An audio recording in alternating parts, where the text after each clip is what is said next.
나 아무것 없어도 주님이 있고,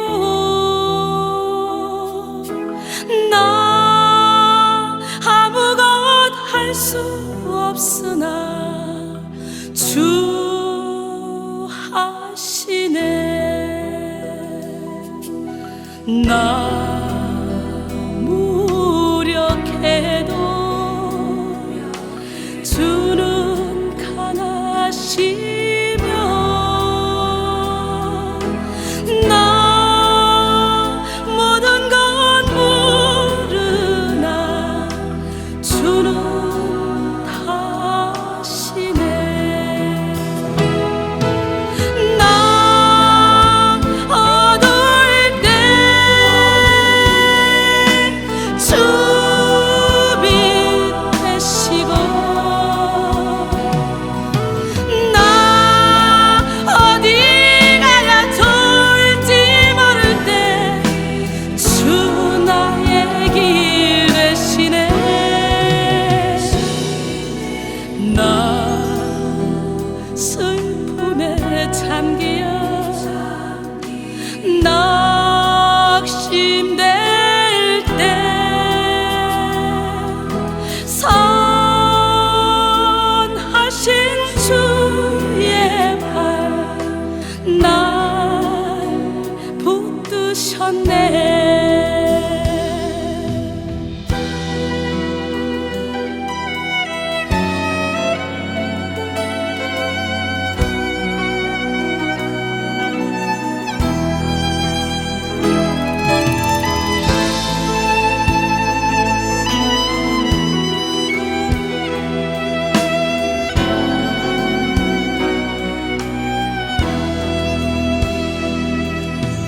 나 아무것 없어도 주님이 있고, 나 아무것 할 수 없으나 주 하시네. 나 무력해도 주는 강하시며, 나 모든 건 모르나 주는 다 아시네. 나 어두울 때 주 빛 되시고, 나 어디 가야 좋을지 모를 때 주 나의 길 되시네. 나 슬픔에 잠기어 낙심될 때 선하신 주의 발 날 붙드셨네. 선하신 주의 발 날 붙드셨네.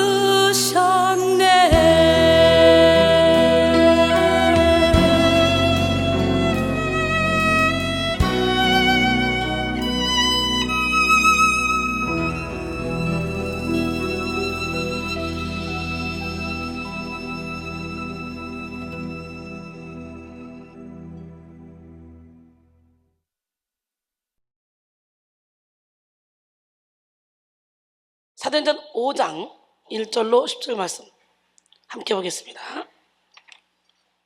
아나니아라 하는 사람이 그의 아내 삽비라로 더불어 소유를 팔아 그 값에서 얼마를 감추매 그 아내도 알더라. 얼마를 가져다가 사도들의 발 앞에 두니 베드로가 가로되 아나니아여 어찌하여 사단이 내 마음에 가득하여 내가 성령을 속이고 땅값 얼마를 감췄느냐. 땅이 그대로 있을 때에는 내 땅이 아니며 판후해도 내 임으로 할 수 없더냐.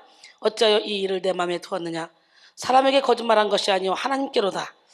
아나니아가 이 말을 듣고 엎드러져 혼이 떠나니 이 일을 듣는 사람이 다 크게 두려워하더라. 젊은 사람들이 일어나 시신을 싸서 메고 나가 장사하니라. 3시간쯤 지나 그의 아내가 그 일어난 일을 알지 못하고 들어오니 베드로가 이르되 그 땅 판값이 이것뿐이냐 내게 말하라 하니 이르되 예 이것뿐이니 뿐이라 하더라. 베드로가 이르되 너희가 어찌 함께 꾀하여 주의 영을 시험하려 하느냐. 보라 내 남편을 장사하고 오는 사람들이 발이 문 앞에 이르렀으니 또 너를 메어 내가리라 하니 곧 그가 베드로의 발 앞에 엎드러져 혼이 떠나는지라. 젊은 사람들이 들어와 죽은 것을 보고 메어다가 그 남편 곁에 장사하니. 아나니아는 기회도 없이 그냥 죽었어요. 그냥. 그런데 그 안에 삽비라는 기회를 줬어요. 이게 다냐? 여러분 오늘 우리 하나님께서 죄를 드러내서 책망하실 때 피하지 마시고, 하나님께서 죄를 들어 책망하실 때는 나를 고쳐주겠다, 용서해주겠다.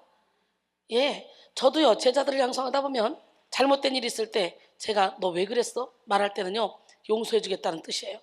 근데 그때 그냥 아니라고 팍팍 우기면서 겨들면서 변명하는 사람이 있죠. 너무 기가 막히면 아예 말도 안 해요. 묻지도 않아요. 그냥 내비놔둬요. 그런데 고쳐줘야 되겠다, 용서해줘야 되겠다, 예, 그런 생각이 들 때는 이렇게 물어보고 얘기합니다. 오늘 아나니아는 기회가 없었지만 삽비라는 기회가 있었음에도 불구하고 욕심을 버리지 못해서 결국은 죽임을 당하는 그 현장을 보면서 여러분의 믿음은 어떻습니까? 모두가 다 이렇다면 아마 여기 살아남을 사람 한 명도 없을 것입니다. 하나님께서 모델로 하나 세우는 것 같아요. 오늘부터 시작되는 다니엘 기도의 낮 예배는 열방을 치료할 마음의 혁명. 오늘 시간에 여러분 모두가 다 마음의 혁명이 일어나기를 원합니다. 예, 그 첫 번째 시간으로 숨은 마음을 장악하는 어둠의 영을 몰아내라 라는 제목으로 함께 은혜를 나눌 때 여러분 숨은 마음을 장악하는 어둠의 영을 다 몰아내기를 원합니다. 저와 여러분은 예수님의 제자로서 주님의 택한 족속이요 왕같은 제사장들이요 거룩한 하나님의 나라요 하나님의 소유가 된 백성이요 그리고 하나님의 선전물입니다. 우리는 하나님의 걸작품입니다. 하나님의 명품입니다. 할렐루야. 예, 성령을 받아 땅끝까지 복음을 전해야 할 그런 사명이 우리에게는 있습니다. 그러나 먼저 해야 할 일이 있다면 우리의 마음이 하나님의 마음으로 변화되는 것입니다. 우리의 마음이 혁명이 일어나야 돼요. 그래서 깨끗하고 거룩하게 치료를 받아야 다른 영혼을 주님께로 인도할 수 있는 축복의 통로가 될 수 있습니다. 그래서 이번 다니엘 기도회를 통해 먼저 여러분이 변화돼야 돼요. 누가 변화돼야 돼? 누가 아니요. 먼저 내가 변화돼야 돼. 무엇보다도 우리의 마음이 먼저 변화되기를 원합니다. 로마서 12장 2절에 너희는 이 세대를 본받지 말고 오직 마음을 새롭게 함으로 변화를 받아 하나님의 선하시고 기뻐하시고 온전하신 뜻이 무엇인지 분별하도록 하라 그랬어요. 마음과 마음, 정신과 원장인 송형석 의사가 지은 위험한 심리학이라는 책이 있습니다. 1000가지 표정 뒤에 숨은 10,000가지 본심 읽기라는 이런 제목 그대로 사람은 1000가지 표정을 가지고 있지만 그 뒤에 숨은 마음에는 10,000가지의 본심을 가지고 있는 생명체로 설명을 합니다. 송영석 의사는 사람을 14가지 타입으로 구분을 하는데요. 여러분이 누군지 스스로를 한번 체크를 해보세요. 첫 번째, 명령하듯 대하는 사람. 그 다음에 대화의 초점이 타인에게 가는 것을 못 참는 사람. 영혼, 귀신 등 현실 세계와 거리가 있는 얘기를 하는 사람. 친한 척 하다가도 금방 멀어지는 사람. 자기 얘기만 하는 사람. 자기 입장만 생각하는 사람. 로봇 같은 사람. 일이나 생활에 융통성이 없는 사람. 항상 뭔가를 해달라고 하는 사람. 변명을 늘어놓는 사람. 앞에서는 순종하고 뒤에서는 말 안 듣는 사람. 속을 알 수 없는 사람으로 이렇게 분류했습니다. 그가 이렇게 사람을 14가지 타입으로 나누어 설명한 이유는 모든 사람은 그 마음속에 인격 장애를 다 가지고 있다는 것을 나타내기 위함입니다. 겉으로는 평범하고 정상적인 모습을 가지고 있지만 그 속에는 10,000가지의 마음들이 서로 끊임없이 부딪히고 있기 때문에 모든 사람은 인격 장애를 가지고 있다는 것이죠. 우리는 우리 속에서 끊임없이 싸우고 있는 이 10,000가지의 마음을 몰아내야 됩니다. 우리 마음이 2마음, 3마음, 4마음으로 나눠지는 이것은 예수님이 우리의 삶의 주인이 아니라는 것을 강력히 나타내는 것입니다. 그렇게 우리의 마음을 나눠지게 하는 모든 악한 영들을 오직 예수 이름으로 다 몰아내야 돼요. 예수만이 몰아낼 수 있습니다. 그리고 마음속에 예수님을 주인으로 모셔야 돼요. 예, 한 체로키 인디언 인도인이 손주를 데리고 삶에 대해서 가르치고 있었습니다. 야, 손주야, 마음속에서는 늘 싸움이 일어난단다. 마음속 전쟁은 너무도 끔찍한 전쟁이어서 마치 두 마리 늑대가 싸우는 것과 같단다. 하나는 악마 같은 놈인데 분노, 시기, 혈기, 원망, 슬픔, 후회, 탐욕, 교만, 자기 연민 등등 죄의식, 열등감, 허영심, 거짓말 잘하고 이렇게 아주 부정적이란다. 이 거짓자를 나타내는 그런 놈이지. 다른 놈은 아주 선한 놈이야. 사랑이라고 화평인데 자비양선, 충성은, 절제, 선의, 고요함, 친절함, 동정심, 관대함, 진실, 연민 이렇게 신뢰를 나타낸단다. 이 같은 싸움이 네 안에서도 일어나고 있고 사람들 안에서도 다 일어나고 있단다. 손자는 잠시 동안 생각을 하다가 할아버지, 그러면 어떤 늑대가 이기나요? 내가 먹이를 주는 놈이 이긴단다. 오늘 지금부터 시기해라, 노. 질투해라, 노. 원망해라, 노. 부정적인 생각해라, 노. 해야지. 그렇게 시기, 질투, 원망, 불평, 짜증 막 하다 보면 그것이 사탄이가 우리 안에서 집을 짓는 재료가 되는 거예요. 그것이요, 기둥이 되고 그것이 벽지가 되고 천장이 되고 그것이 내 안에서 집을 열어서 이 어둠의 영들이 내 안에서 살고 있어요. 나도 모르는 사이에 나를 장악하고 숨은 내 속사람, 나도 깨닫지 못하는 무의식 세계까지 장악해서 나를 조종한다는 걸 알고, 오늘 여러분 사탄에게 재료가 되는 이 모든 행동을 이 시간부터 금하기를 원합니다. 그리고 여러분 안에서는 사랑이라고 화평인데 자비양선, 충성은유, 절제 열매가 주렁주렁 열리는 기적의 주인공이 되기를 원합니다. 예, 로마서 6장 12절로 14절. 그러므로 너희는 죄가 너희 죽은 몸을 지배하지 못하게 하여 몸의 사역에 순종하지 말고, 또한 너희 지체를 불의의 무기로 죄에게 내주지 말고, 오직 너희 자신을 죽은 자 가운데서 다시 사는 자 같이 하나님께 드리며 너희 지체를 의의 무기로 하나님께 드리라. 죄가 너희를 주장하지 못하리니 이는 너희가 법 아래 있지 아니하고 은혜 아래 있음이라 그랬어요. 러스키는 이 우주가 즐거운 곳이냐 혹은 슬픔과 소란한 곳이냐, 그것을 논의하지 말라. 내 마음에 따라서 우주는 즐거운 보금자리가 될 수도 있고 슬픔과 괴로움에 찬 그런 구렁텅이가 될 수도 있다라고 말했습니다. 어떤 사람이 성문 입구에 성 지키고 있는 파수꾼에게 물었습니다. 이 마을은 살기가 좋습니까? 그러니까 그 사람이, 파수꾼이 말합니다. 당신이 전에 살던 마을은 살기가 좋았습니까? 아이고, 말도 마요. 아주 형편없었습니다. 그러니까 내가 이 마을로 이사 올까 싶어서 물어보는 겁니다. 당신이 살던 그 마을이 형편없었다면 이 마을도 형편없을 것입니다. 왜냐면 그 당신의 마음이니까. 당신의 마음이 되는 대로 어떤 데 갖다 놔도 불평하는 사람은 날마다 불평하고 원망하는 사람은 날마다 원망한다는 거지. 예, 만족을 누리지 못하는 사람은 어디다 갖다 놔도 만족을 누리지 못한다는 거지. 여러분, 저와 여러분은 예수 안에서 만족을 누리길 원합니다. 예, 내 마음에 따라 우주는 즐거운 보금자리가 될 수도 있고 슬픔과 괴로움에 꽉 찬 그런 구렁텅이가 될 수 있다고 말했는데요, 셰익스피어는 꽃의 향기가 있듯이 사람에게도 품격이란 것이 있다. 그러나 꽃도 싱싱할 때만 향기가 신선하듯이 사람도 마음이 막지 못하면 품격을 보존하기 어렵다. 썩은 백합꽃은 잡초보다 오히려 그 냄새가 고약하다라고 말했습니다. 제임스 에리스는 추잡한 마음을 가지는 것보다는 차라리 추잡한 얼굴을 갖고 있는 게 낫다 그랬어요. 추잡한 마음을 갖고 있는 것보다는 뭐가 나? 추잡한 얼굴을 갖고 있는 게 낫다 그랬어요. 그러니까 얼굴만 이쁘다고 여자냐? 마음이 고가 여자지. 이런 노래도 있잖아. 오늘 이 시간에 여러분 여러분의 마음을 숨은 사람을 아름답게 가꾸기를 원합니다. 마음이란 무엇입니까? 마음은 우리의 속사람, 진짜 나를 말합니다. 우리의 겉사람은요 다 흙으로 돌아가요. 예, 그러나 우리의 속사람은 손으로 짓지 않은 영원한 집으로 갑니다. 할렐루야. 겉으로 나타나는 내가 진짜 내가 아니라 마음이 진짜 납니다. 그러기에 우리는 속사람을 새롭게 해야 돼요. 그런데서 4장 16절로 18절. 그러므로 우리가 낙심하지 않으니 우리의 겉사람은 낡아지나 우리의 속사람은 날로 새로워지도다.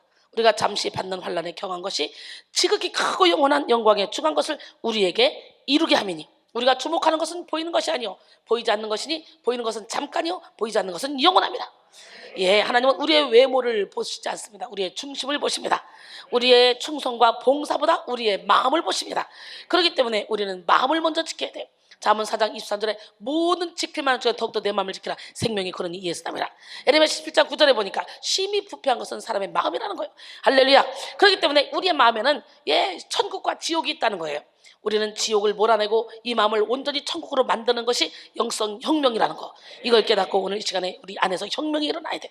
옛사람은 죽고 새사람으로 거듭나는 역사가 일어나야 돼요. 우리의 마음이 하나님이 기뻐하시는 마음이라면 생명의 샘이 흐릅니다. 그러나 다른 한쪽에서는 심히 부패한 마음이 함께 공존하기 때문에 철저히 나는 죽고 예수로 살기로 결단하고 두 마음을 내려놔야 돼요. 우리의 마음이 두 마음이라면 아무것도 응답받을 수가 없습니다. 야고보서 1장 6절로 8절 오직 믿음으로 구하고 조금도 의심하지 말라. 의심하는 사람은 마치 바람에 밀려 요동하는 바닷물과 같으니 이런 사람은 무엇이든지 주께 얻기를 생각하지 말라. 두 마음을 품어 모든 일에 정함이 없는 자로다 그랬어요. 이수철 씨는 40세 남자로 키가 거의 6척 198cm나 되고요, 체중은 200파운드 90kg의 체구를 갖고 있었습니다.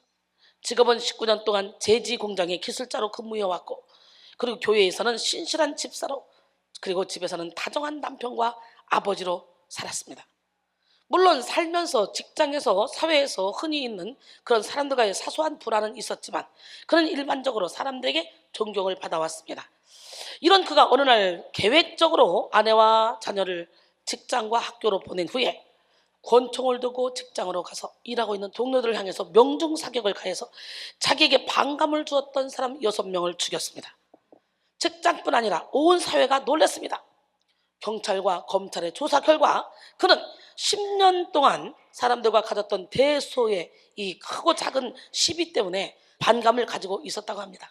겉으로 볼 때는 전혀 문제가 없는 사람인데, 그래서 신문들도 책임있고 존경받는 사람의 반감으로 인한 살인이라는 제목으로 큰 기사를 실었습니다. 여러분의 숨은 마음은 건강하십니까? 여러분의 숨은 마음은 깨끗하십니까? 우리는 자신도 모르는 숨은 마음이 있습니다. 내가 아닌 것 같은 숨은 사람이 사실 나 자신이에요. 그래서 은혜를 받으면 받을수록 내 안에 어둠에 직면하게 되고, 내 어둠에 직면하면 스스로 내가 이렇게 더러워, 그러면서 스스로 그냥 감당을 못해서 자빠지려고 자꾸 쓰러졌다 일어났다 이런 사람이 있어요. 근데 어떤 사람은 직면을 아예 안 해버려. 양심에 화인이 맞아가지고 하나님이 말씀의 빛을 줘서 네가 어떤 사람인 걸 아무리 깨닫게 해도 이걸 깨닫지 못해. 그 죄를 붙잡고 탄식을 해야 되지만, 나에 대해서는 철저히 절망하고 하나님께 소망을 가져야지. 나에 대해서 절망하고 자빠져 있으면 안 되는 거죠. 오늘 이 시간에 여러분 양심이 회복되길 원합니다. 선한 양심을 갖길 원합니다. 다윗을 보십시오. 그는 어렸을 때부터 착실한 목동으로 자라서 아주 훌륭한 왕까지 되었습니다. 그러나 그런 사람의 마음에는 음행하고 살인까지 저질 수 있는 사람이다, 그런 숨은 사람이 있다라는 생각을 누가 해봅니까? 하나님 마음에 합한 자, 항상 찬양했던 자, 어떤 고난 가운데서 어떤 환난 가운데서도 하나님을 의지했던 자, 전쟁 가운데서도 하나님의 이름으로 나가 골리앗을 물리쳤던 그 능력 있는 자가 어떻게 간음을 하고 살인할 거라고 생각이 나겠습니까? 근데 그는 바스바의 범죄를 저지른 후에 자신의 속사람이 어떤 사람인지를 깨달았어요. 나단 선지자가 막 책망할 때 확 깨닫고 회개하죠. 여러분, 깨달아지는 게 은혜입니다. 시편 51편 9절로 12절 보니까 주의 얼굴을 내 죄에서 돌이키시고 내 모든 죄악을 지워주소서. 하나님이여, 내 속에 정한 마음을 창조하시고 내 안에 정직한 영을 새롭게 하소서. 나를 주 앞에서 쫓아내지 마시며 주의 성령을 내게서 거두지 마소서. 주의 구원의 즐거움을 내게 회복하여 주시고 자원하는 심령을 주사 나를 붙드소서. 할렐루야. 또 이렇게 고백하죠. 시편 139편 23절로 24절 보니까 함께합니다. 하나님이여, 나를 살피사 내 마음을 아시며 나를 시험하사 내 뜻을 없어서 내게 무슨 악한 행위가 있나 보시고 나를 영원한 길로 인도하소서. 그래서 우리는 날마다 숨은 마음은 건강한지를 살펴봐야 돼요. 그러나 우리 스스로는 숨은 마음을 볼 수 없습니다. 하나님의 빛이 필요합니다. 하나님의 빛은 X광선보다도 더 빛나고 더 밝습니다. 말라기 4장 2절로 3절 보니까 내 이름을 경외하는 너에게는 공의로운 해가 떠올라서 치료하는 광선을 비추리니 너희가 나가서 외양간에서 나온 송아지같이 뛰리라.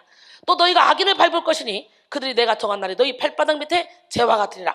만군의 여호와의 말이니라. 여러분, 공의로운 해가 떠오르는 시간이 되길 원해요. 여호와를 경외할 때 치료하는 광선이 비춰지는데요. 여러분, 암병은 고온에서 지져버리면 끝나. 근데 우리 몸이 40도 이상 가버리면 죽어. 그러니까 고온을 지질 수가 없는 거예요. 그래서 암병이 힘든 건데, 세상에 성령의 충만함을 받으면 하나님께서 보내주는 그 광선은 아주 엄청난 불입니다. 엄청난 빛입니다. 어떤 광선보다도 더 센, 그러기 때문에 오늘 이 시간에 하나님께서 여러분에게 빛을 비춰주면 여러분의 영혼 중에 모든 결박이 싹 다 태워질 줄로 믿습니다. 할렐루야. 여러분, 여호와를 경외하는 너에게는 공의로운 해가 떠오른다는데, 치료하는 광선을 비춘다는데, 예수 안에서 우리 영혼중의 질병을 고침받기를 원합니다. 그럼 어떻게 돼요? 너희가 나가서 외양간에서 나온 송아지같이 뛴다는 거예요. 또 너희가 악인을 밟을 것이 그들이 내가 정한 날에 너희 발바닥 밑에 재와 같으리라. 만군의 여호와의 말이라. 할렐루야. 우리 발바닥 밑에 재처럼 우리를 괴롭히는 이 모든 이 악들이 다 밟힌다는 거예요. 근데 그 하나님의 강력한 빛은 바로 하나님의 말씀을 통해 우리에게 온다는 걸 알아야 돼요. 예, 말씀이 육신이 되어서 오신 예수님을 통해 온다는 거예요. 우리의 마음이 말씀의 거울에 비춰져야 죄가 살아납니다. 하나님의 말씀은 살아있습니다. 하나님의 말씀은 활력이 있습니다. 예, 히브리서 4장 12절로 13절 보니까 하나님의 말씀은 살아있고 활력이 있어 좌연에서 어떤 검보다도 더 예리하여 우리의 혼과 영과 및 관절과 골수를 찔러 쪼개기까지 하며 또 마음의 생각과 뜻을 판단하나니 지으신 것이 하나도 그 앞에 나타나지 않음이 없고 우리의 결사를 받으시리에 눈앞에 만물이 벌거벗은 것 같이 드러나느니라. 할렐루야. 오스왈드 챔버스는 말했습니다. 우리의 인간관계는 철저하게 하나님과의 관계에 달려있다. 하나님과의 관계를 온전히 할 때 그 사람의 속사람이 충만해지기 때문에 사람과의 관계에서도 주의 사랑을 나타내게 된다 그랬어요. 그래서 먼저 성령의 불을 받는 것이 중요하죠. 그렇다면 인간은 언제부터 한 마음이 아닌 몇 가지의 마음이 막 존재하게 되었을까요? 바로 아담과 하와의 범죄 이후부터입니다. 아담과 하와가 살았던 에덴에는 하나님이 허락하셔서 먹을 수 있는 열매와 금지된 열매가 있었죠. 동산 중앙에 있는 생명을 아는 나무와 선악을 알게 하는 나무, 이 두 나무가 있는데 그 나무 외에도 동산 중앙에 있지만 그 나무 외에도 수많은 나무가 있었어요. 그런데 다 먹지만 저 선악을 알게 하는 나무의 열매 그것만 먹지 마라. 왜 그랬어요? 구속하려고? 아니에요. 우리에게 자유의지를 주시려고. 하나님께서 다 일일이 이것도 먹지마 이것도 먹지마 이것도 먹지마 내가 하는 대로 해. 그랬으면 우린 종일 뿐이죠. 다 먹어 다. 하나만 나하고 약속을 지키자. 우리에게 자유의지를 다 주고 우리를 정말 하나님의 자녀로서 사용하려고. 종은 계속적으로 주인한테 물어야 되지만 자녀는 웬만한 건 자기 손으로 다 처리하잖아요. 우리 하나님도 예수의 이름으로 우리가 선한 일을 행하면 뒤에서 선한 일을 행할 수 있는 능력을 다 주시는 거야. 너 왜 나한테 묻지도 않고 선한 일을 했니? 뭐 이러는 것이 아니라.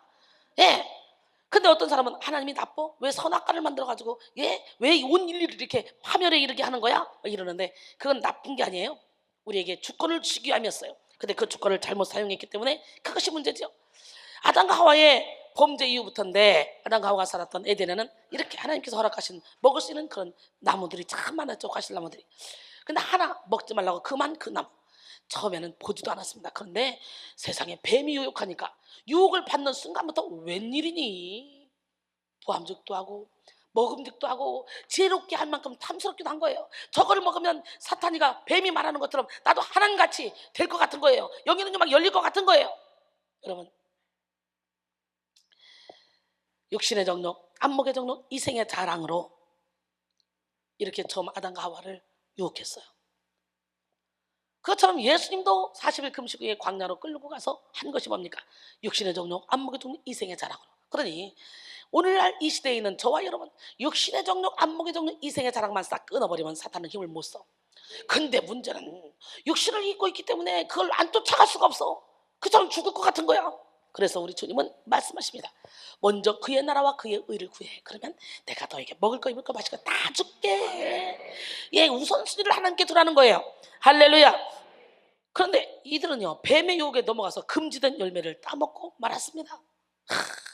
여러분, 저도요, 요즘은 내가 저녁에 정말 절제를 하는데 옛날에 집회를 확 끝나고 막 진액을 다 빼. 막 그냥 살이 탈탈탈탈 떨릴 때까지 진액을 빼면요, 배가 막 고파요. 긴 시간 막 소리 지르고 집회를 하면 영역을 쏟으면 배가 막 고파. 근데도 참아야지. 참아야 하느니라. 그런 걸 안 먹고 이제 잊어버리고 설교 준비하고 있습니다. 새벽에 1시나 2시에. 그러고 있으면요, 와서 그래요. 목사님, 국수 삶아드릴까요? 라면 끓여드릴까요? 목사님, 메밀국수 해드릴까요? 안 먹어. 나 지금 절제해야 돼. 큰일 나. 그 들은 게 문제라고. 이 들은 게. 분명히 거절을 했는데요, 거절한 후에 2분만 있으면 배가 고파서 막 허리가 꼬부라지는 것 같아요. 그러면 나 국수 삶아줘. 그런데 국수 삶으러 갔는데 또 여럿이 같이 먹는다고 오랫동안 삶죠. 배가 고파서 허리가 다 접혀서 죽을 것 같아요. 빨리 가봐, 빨리. 내 것만 먼저 삶아주고 삶으라 그래. 저 인간들은 일도 안 했으면서 내 것 국수 삶아달라니까 또 저렇게 많이 삶다. 어휴, 저 주책 바가지들. 빨리 갖고 와, 빨리. 예, 이렇게 독촉하게 돼요. 전혀 배가 안 고팠는데 그 말을 듣는 순간부터 배가 고파요. 전혀 갖고 싶지 않은데 그 말을 듣는 순간부터 갖고 싶어요. 그러니까 내가 좋아하는 거로 유혹하면 안 돼. 내가 안 좋아하는 거로 유혹하면 신경 안 쓰는데 내가 좋아하는 거로 유혹하면 노 했다가도 갑자기 그게 막 보고 싶어. 견물생심이라는 게 있잖아. 예. 그런데 이들은요, 뱀의 유혹에 넘어가 금지된 열매를 다 따먹고 말았지. 유혹에 넘어가면 이렇게 분별을 잃어버리는 거예요. 보암직도 하고 먹음직도 하고 지혜롭게 할 만큼 탐스럽기도 하고. 야, 자기만 먹는 것이 아니라 자기와 함께 있는 남편에게도 주니까 또 아담도 먹는 거예요. 하나님은 분명히 아담에게 그거 먹지 말라고 했고, 아담이 지도자잖아 가정에. 그런데 아담이 각시가 주니까 그냥 아무 생각 없이 먹는 거예요. 미친 거 아니에요? 그래서 집안에 여자를 잘 만나야 돼. 우리 이병섭 우리 안수 집사님은 참 한경숙 우리 권사님을 잘 만난 것 같아. 믿음이 있는 아내를 잘 만나가지고, 예, 이렇게 아멘을 세게 하잖아. 이렇게 행복한 가정으로 바뀔 수가 있겠어요? 불과 저를 만나기 전에, 얼마 전에는 정말 힘든, 우리 사랑하는 딸 때문에 힘든 가정이었는데 요즘은 행복한 가정. 집에 가서 며칠 또 같이 온 가족 같이 있다가 또 같이 이리 오셨잖아. 예, 저는요, 이렇게 가족이 회복되고 자녀가 회복되고 가정이 막 행복해하는 거 보면 그렇게 감사할 수가 없어요. 예, 저는 이렇게 맨날 돌아다녀서 우리 가정이 행복할 수 없을 것 같죠. 그러나 우리 가정은 어떤 가정보다도 행복하고 웃음꽃이 피어납니다. 우리 신랑이 나를 보고 싶으면 이렇게 슬그머니 왔다가 소리도 없이 슬그머니 가고, 예, 잘생긴 신랑이 와 있으면 우리 신랑이에요. 예, 슬그머니 가고 그렇게 그러면서, 예, 여기를 관리해요. 그렇게 그냥 마누라를 보면 사랑의 눈빛으로 보고, 나는 또 우리 신랑을 그냥 보면 얼굴 비벼요. 이렇게 그냥 이뻐요. 그냥 신기하잖아요. 하나님이 저를 통해 많은 가정을 꾸미고 많은 가정을 행복하게 해주니까 우리 가정은 그냥 하나님이 알아서 행복하게 해주더라 이거예요. 하나님, 나는 하나님이 될 테니까 하나님은 내일 해주세요. 그리고 그냥 딱 던져놓고 맡겼더니 우리 하나님이 이렇게 멋지게 우리 가정을 세웠어요. 아담과 하와가 범죄 이후 동산에 거니시는 하나님의 소리를 듣고 가장 먼저 한 일이 뭡니까? 바로 낯을 피해서 동산나무 사이에 숨은 것입니다. 창세기 3장 8절에 그들이 그날 바람이 불 때 동산에 거니치는 여호와 하나님의 소리를 듣고 아담과 그의 아내가 여호와 하나님의 낯을 피하여 동산나무 사이에 숨은지라. 숨바꼭질할 때 아이들은 눈만 가리면요, 다른 사람들이 자기를 못 보는 줄 알아요. 그죠? 그래서 이렇게 하고 나 없다 뭐 이래요. 그런 것처럼 여러분, 인간이 어디에 숨어도 하나님이 안 보이시겠어? 다 봐요. 빤하게 봐요.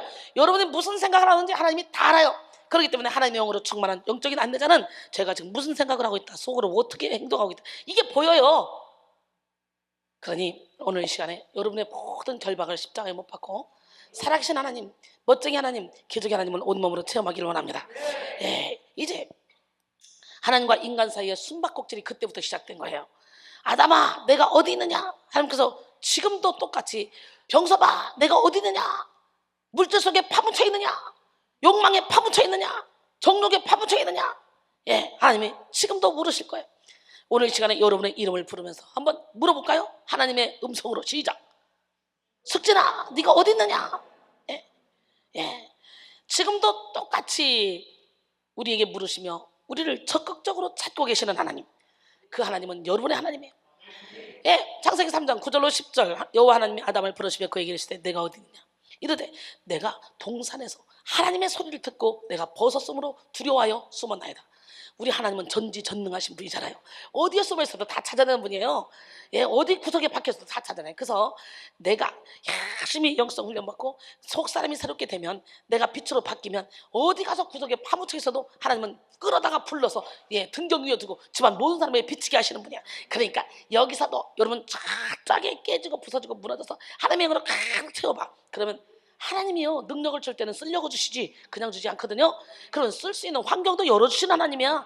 더더구나 우리 교회는 700개의 성전을 세울 것이고, 예, 그리고 360일 매일 예배를 드리기 때문에 얼마나 설교가들이 많이 필요하겠냐고.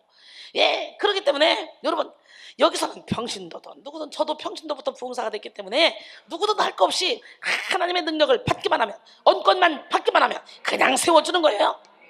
이때부터 피조물들은 창조자를 피해서 숨기 시작했습니다. 여기서 은혜를 받다, 예, 뭔가 죄를 짓고 있고 뭔가 꺼리끼는 게 있죠. 그러면 자꾸 나를 피합니다. 그리고 예배 드릴 때 앉아서도요, 뒤통수 뒤에 숨습니다. 누군가의 뒤통수 뒤에 숨었다, 그 사람은 수상한 사람이에요. 오늘은 숨은 사람이 하나도 없습니다. 예, 뒤통수에 심지 말고 지그재그로 앉아서 다 얼굴을 쳐다봐야 돼. 예, 죄는 숨게 만들고 하나님을 피하게 만듭니다. 그래서 이 숨음과 감춤은 죄와 욕망과 덧붙임이 일어날 때 항상 일어나는 현상이에요. 예, 어둠의 속성은 우리가 숨기려고 할 때만 힘을 쓸 수 있습니다. 아담과 하와의 범죄 이후 인간은 하나님을 피해서 다니고 자신은 은폐하고 그리고 나무 뒤로 숨고자 했습니다. 나무 뒤로 숨으면 하나님이 보지 못할 줄 알았죠. 이렇게 사람들의 마음은 꼭꼭 숨어 있습니다. 내 마음을 숨기면 죄종도 못 볼 거야. 내 마음을 숨기면 내 남편도 못 볼 거야. 내 마음을 숨기면 내 친구도 못 볼 거야. 여러분, 사람은 영적인 동물이에요. 마음을 숨기고 여러분이 겉으로 아무리 떠들어도 영이 민감한 사람은 여러분의 속사람의 생각을 다 읽어냅니다. 그렇기 때문에 우리는요, 진실로 사람을 대해야 돼요. 예, 숨은 마음은 바울이 사용한 개념인 속사람과 관련이 있습니다.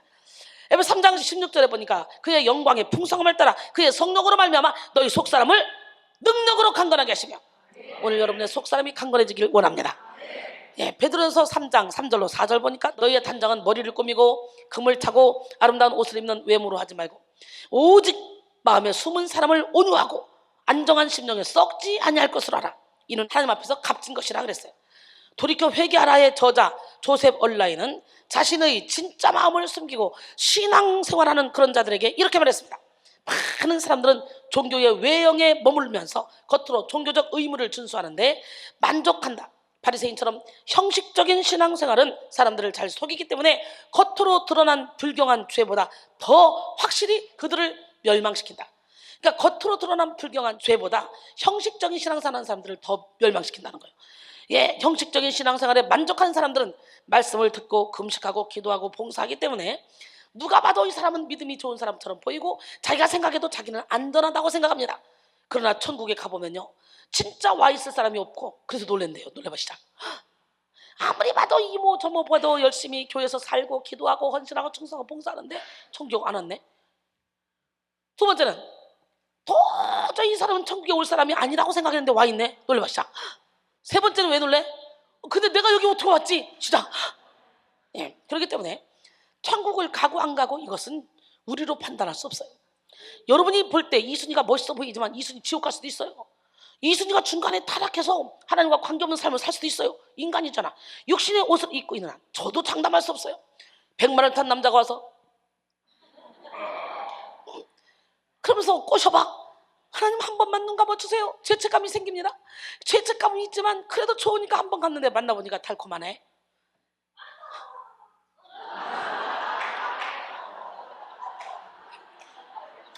그래서 한 번이 두 번이 되고 두 번이 세 번이 되고 세 번이 네 번이 되다 보면 그때부터는 이제 죄책감이 뭐가 없습니다. 다 모르겠다. 숨 끊어질 때 그때 회개하지 뭘. 이렇게 되는 거예요. 주님은 도적같이 오시는데 회개할 기회가 없을 수도 있는데. 여러분, 그렇기 때문에 저와 여러분은 완전히 육신의 정욕을 십자가에 못 박아야 돼. 옆 사람으로 죽읍시다. 깨집시다. 부서집시다. 무너집시다. 내가 예물을 많이 드렸으니, 내가 열심히 신앙생활 했으니, 내가 열심히 봉사했으니, 내가 전도를 많이 했으니, 내가 선교를 많이 했으니, 내가 구제를 많이 했으니, 내가 주방 봉사를 많이 했으니, 예, 하나님께서 나를 멋진 상급으로 주실 거야. 착각하지 마. 삶의 열매가 없고 내 의로 하면 공적이 싹 다 불타버려. 공적이 불타는 거 아무 소용없어요. 공적이 불타는 그런 삶이 아니라 공적이 아무리 불이 팍 붙어도 공적이 타지 않는, 공적이 고스란히 남아있는 그런 알곡의 신자가 되기를 원합니다. 할렐루야. 예, 자기들이 행한 것을 의지하지만 그들의 일에는요, 진정한 마음이나 내적 능력과 활력이 담겨 있지 않아서 결국 불구덩이로 떨어진다는 거예요. 그렇게 되면 자기들이 천국을 향해 가고 있다는 확신, 이 소망이 산산조각이 날 것이다. 신앙생활이 오히려 그의 마음을 완고하게 만들고 결국 그를 속이는 것은 참으로 무서운 일이다. 바리새인들이 바로 이 죄 때문에 멸망했다라고 이렇게 조셉 얼라인은 말했습니다. 그렇기 때문에 내가 신앙생활 잘한다고 착각하지 마셔. 남들이 보기에 넌 정말 의로워, 너는 신앙생활 잘해, 착각하지 마셔. 하나님이 보실 때, 하나님의 말씀에 비추어 봤을 때 정말 내가 하나님의 말씀대로 살고 있느냐, 이것이 제일 중요하다는 거예요. 그래서 우리는 말씀에 깊이 들어가야 돼요. 마태복음 23장 23절로 28절이니까 화 있을진저 외식하는 서기관들과 바리새인들이여 너희가 박하와 회당과 근처에 11조는 들이되 율법에 더 중한 바 정의와 긍휼과 믿음은 버렸도다. 그러나 이것도 행하고 저것도 버리지 말아야 할지니라. 맹인된 인도자여 하루살이는 걸러내고 낙타는 삼키는도다. 화 있을진저 외식하는 서기관들과 바리새인들이여 잔과 대접의 겉은 깨끗이 하되 그 안에는 탐욕과 방탕으로 가득하게 하도다.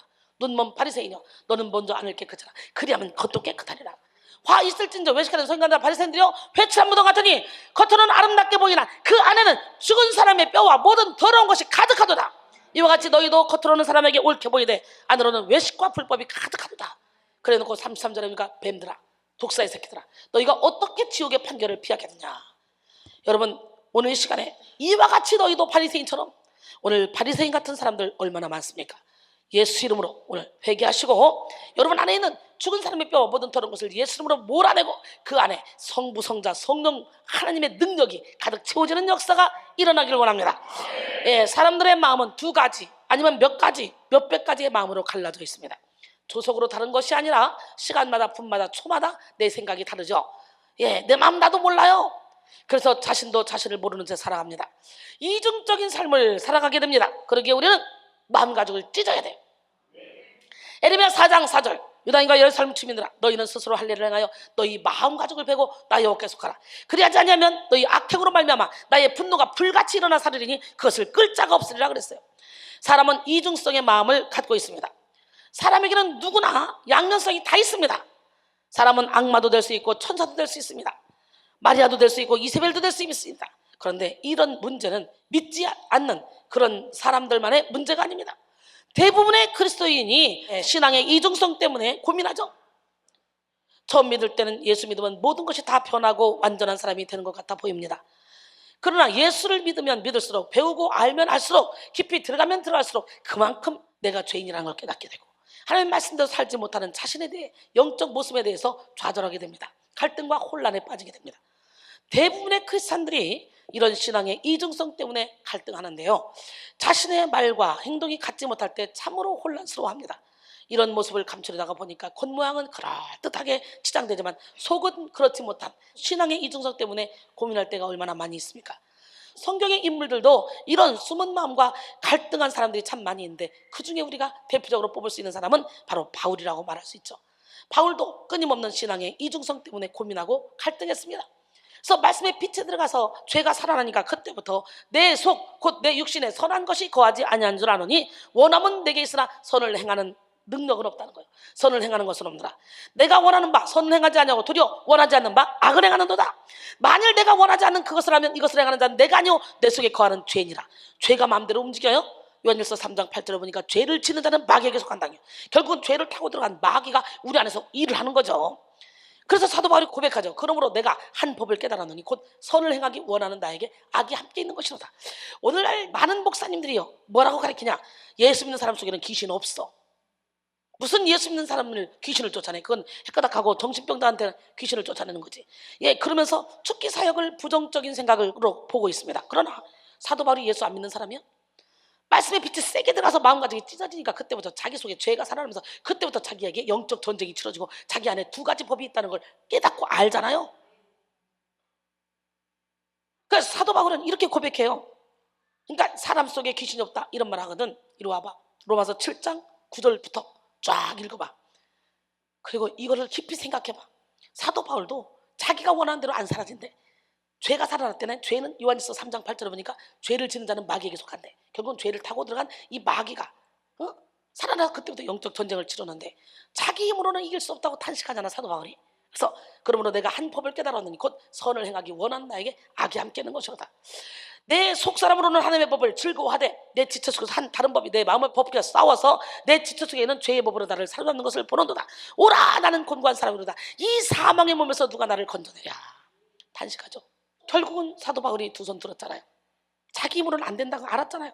하나님은 우리가 두 손 들을 때까지 훈련시킨다. 나에 대해서 철저히 절망할 때 하나님께 대하여 소망을 갖게 됩니다. 믿음의 조상 아브라함을 보십시오. 하나님은 아브라함에게 후손의 번성한 축복을 주겠다고 약속하셨습니다. 그러나 현실을 바라볼 때 불가능했어요. 그래서 무슨 소리입니까?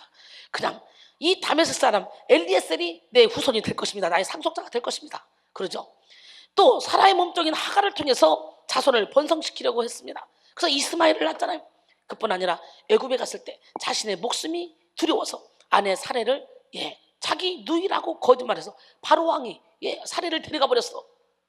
막 이것저것 아브라함을 후대해서 아브라함이 양과 소와 노비와 암수 나귀와 낙타를 막 얻었어요. 세상에 자기 아내를 팔아버린 거 아닙니까? 자기 목숨을 위해서. 참 비겁해 아브라함. 근데 바로 왕 앞에서만 그랬습니까? 그랄에 거주했을 때 아내 사례를 또 누이라고 해서 또 그랄 왕한테 뺏깁니다. 아니 근데 사례는 얼마나 이뻤길래 각 나라마다 그냥 아내를 뺏기냐? 누이라고 해서 각 나라마다 왕들이 막 다 데려가려고 그래. 아 진짜 이순이도 좀.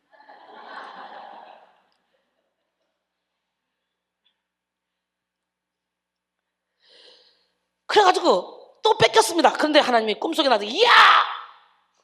바로왕 앞에 재앙을 내리고 이 엘리멜렉에게도 현몽하여 이르시되 네가 데려간 이 여인으로 말미암아 네가 죽으리니 그는 남편이 있다. 잘못했습니다. 나 몰랐습니다. 그리고 다 돌려주잖아. 다. 우리가 이렇게 분별 못하고 이상한 짓을 해도 하나님을 사랑하는 자라면 하나님은 어디를 가든지 내가 하늘에 올라갈지라도 거기 계시며 음부에 내 자리를 펼지라도 거기 계시며 내가 새벽 날개를 펴고 저 바다 끝에 가까운다 할지라도 거기서 주님이 나와 함께 하십니다. 지금 아브라함은 음부의 자리를 핀 거나 마찬가지지 뭐야. 아내를 팔아먹고 또라이 아니야. 오늘 내 하나님 내 기도를 들어주셔서 성령 하나님 나와 함께 해주셔서 간절한 마음으로 찬양합니다. 할렐루야. 내 하나님 나를 들으소서. 성령 하나님 나를 도우소서. 내 안에 모든 것 주를 갈망하니 내 속에 모든 것 주만 바라니다. 내 하나님 나를 들으소서. 성령 하나님 나를 도우소서. 주님의 손으로 나를 건지소서. 주님의 곁으로 날 이끄소서.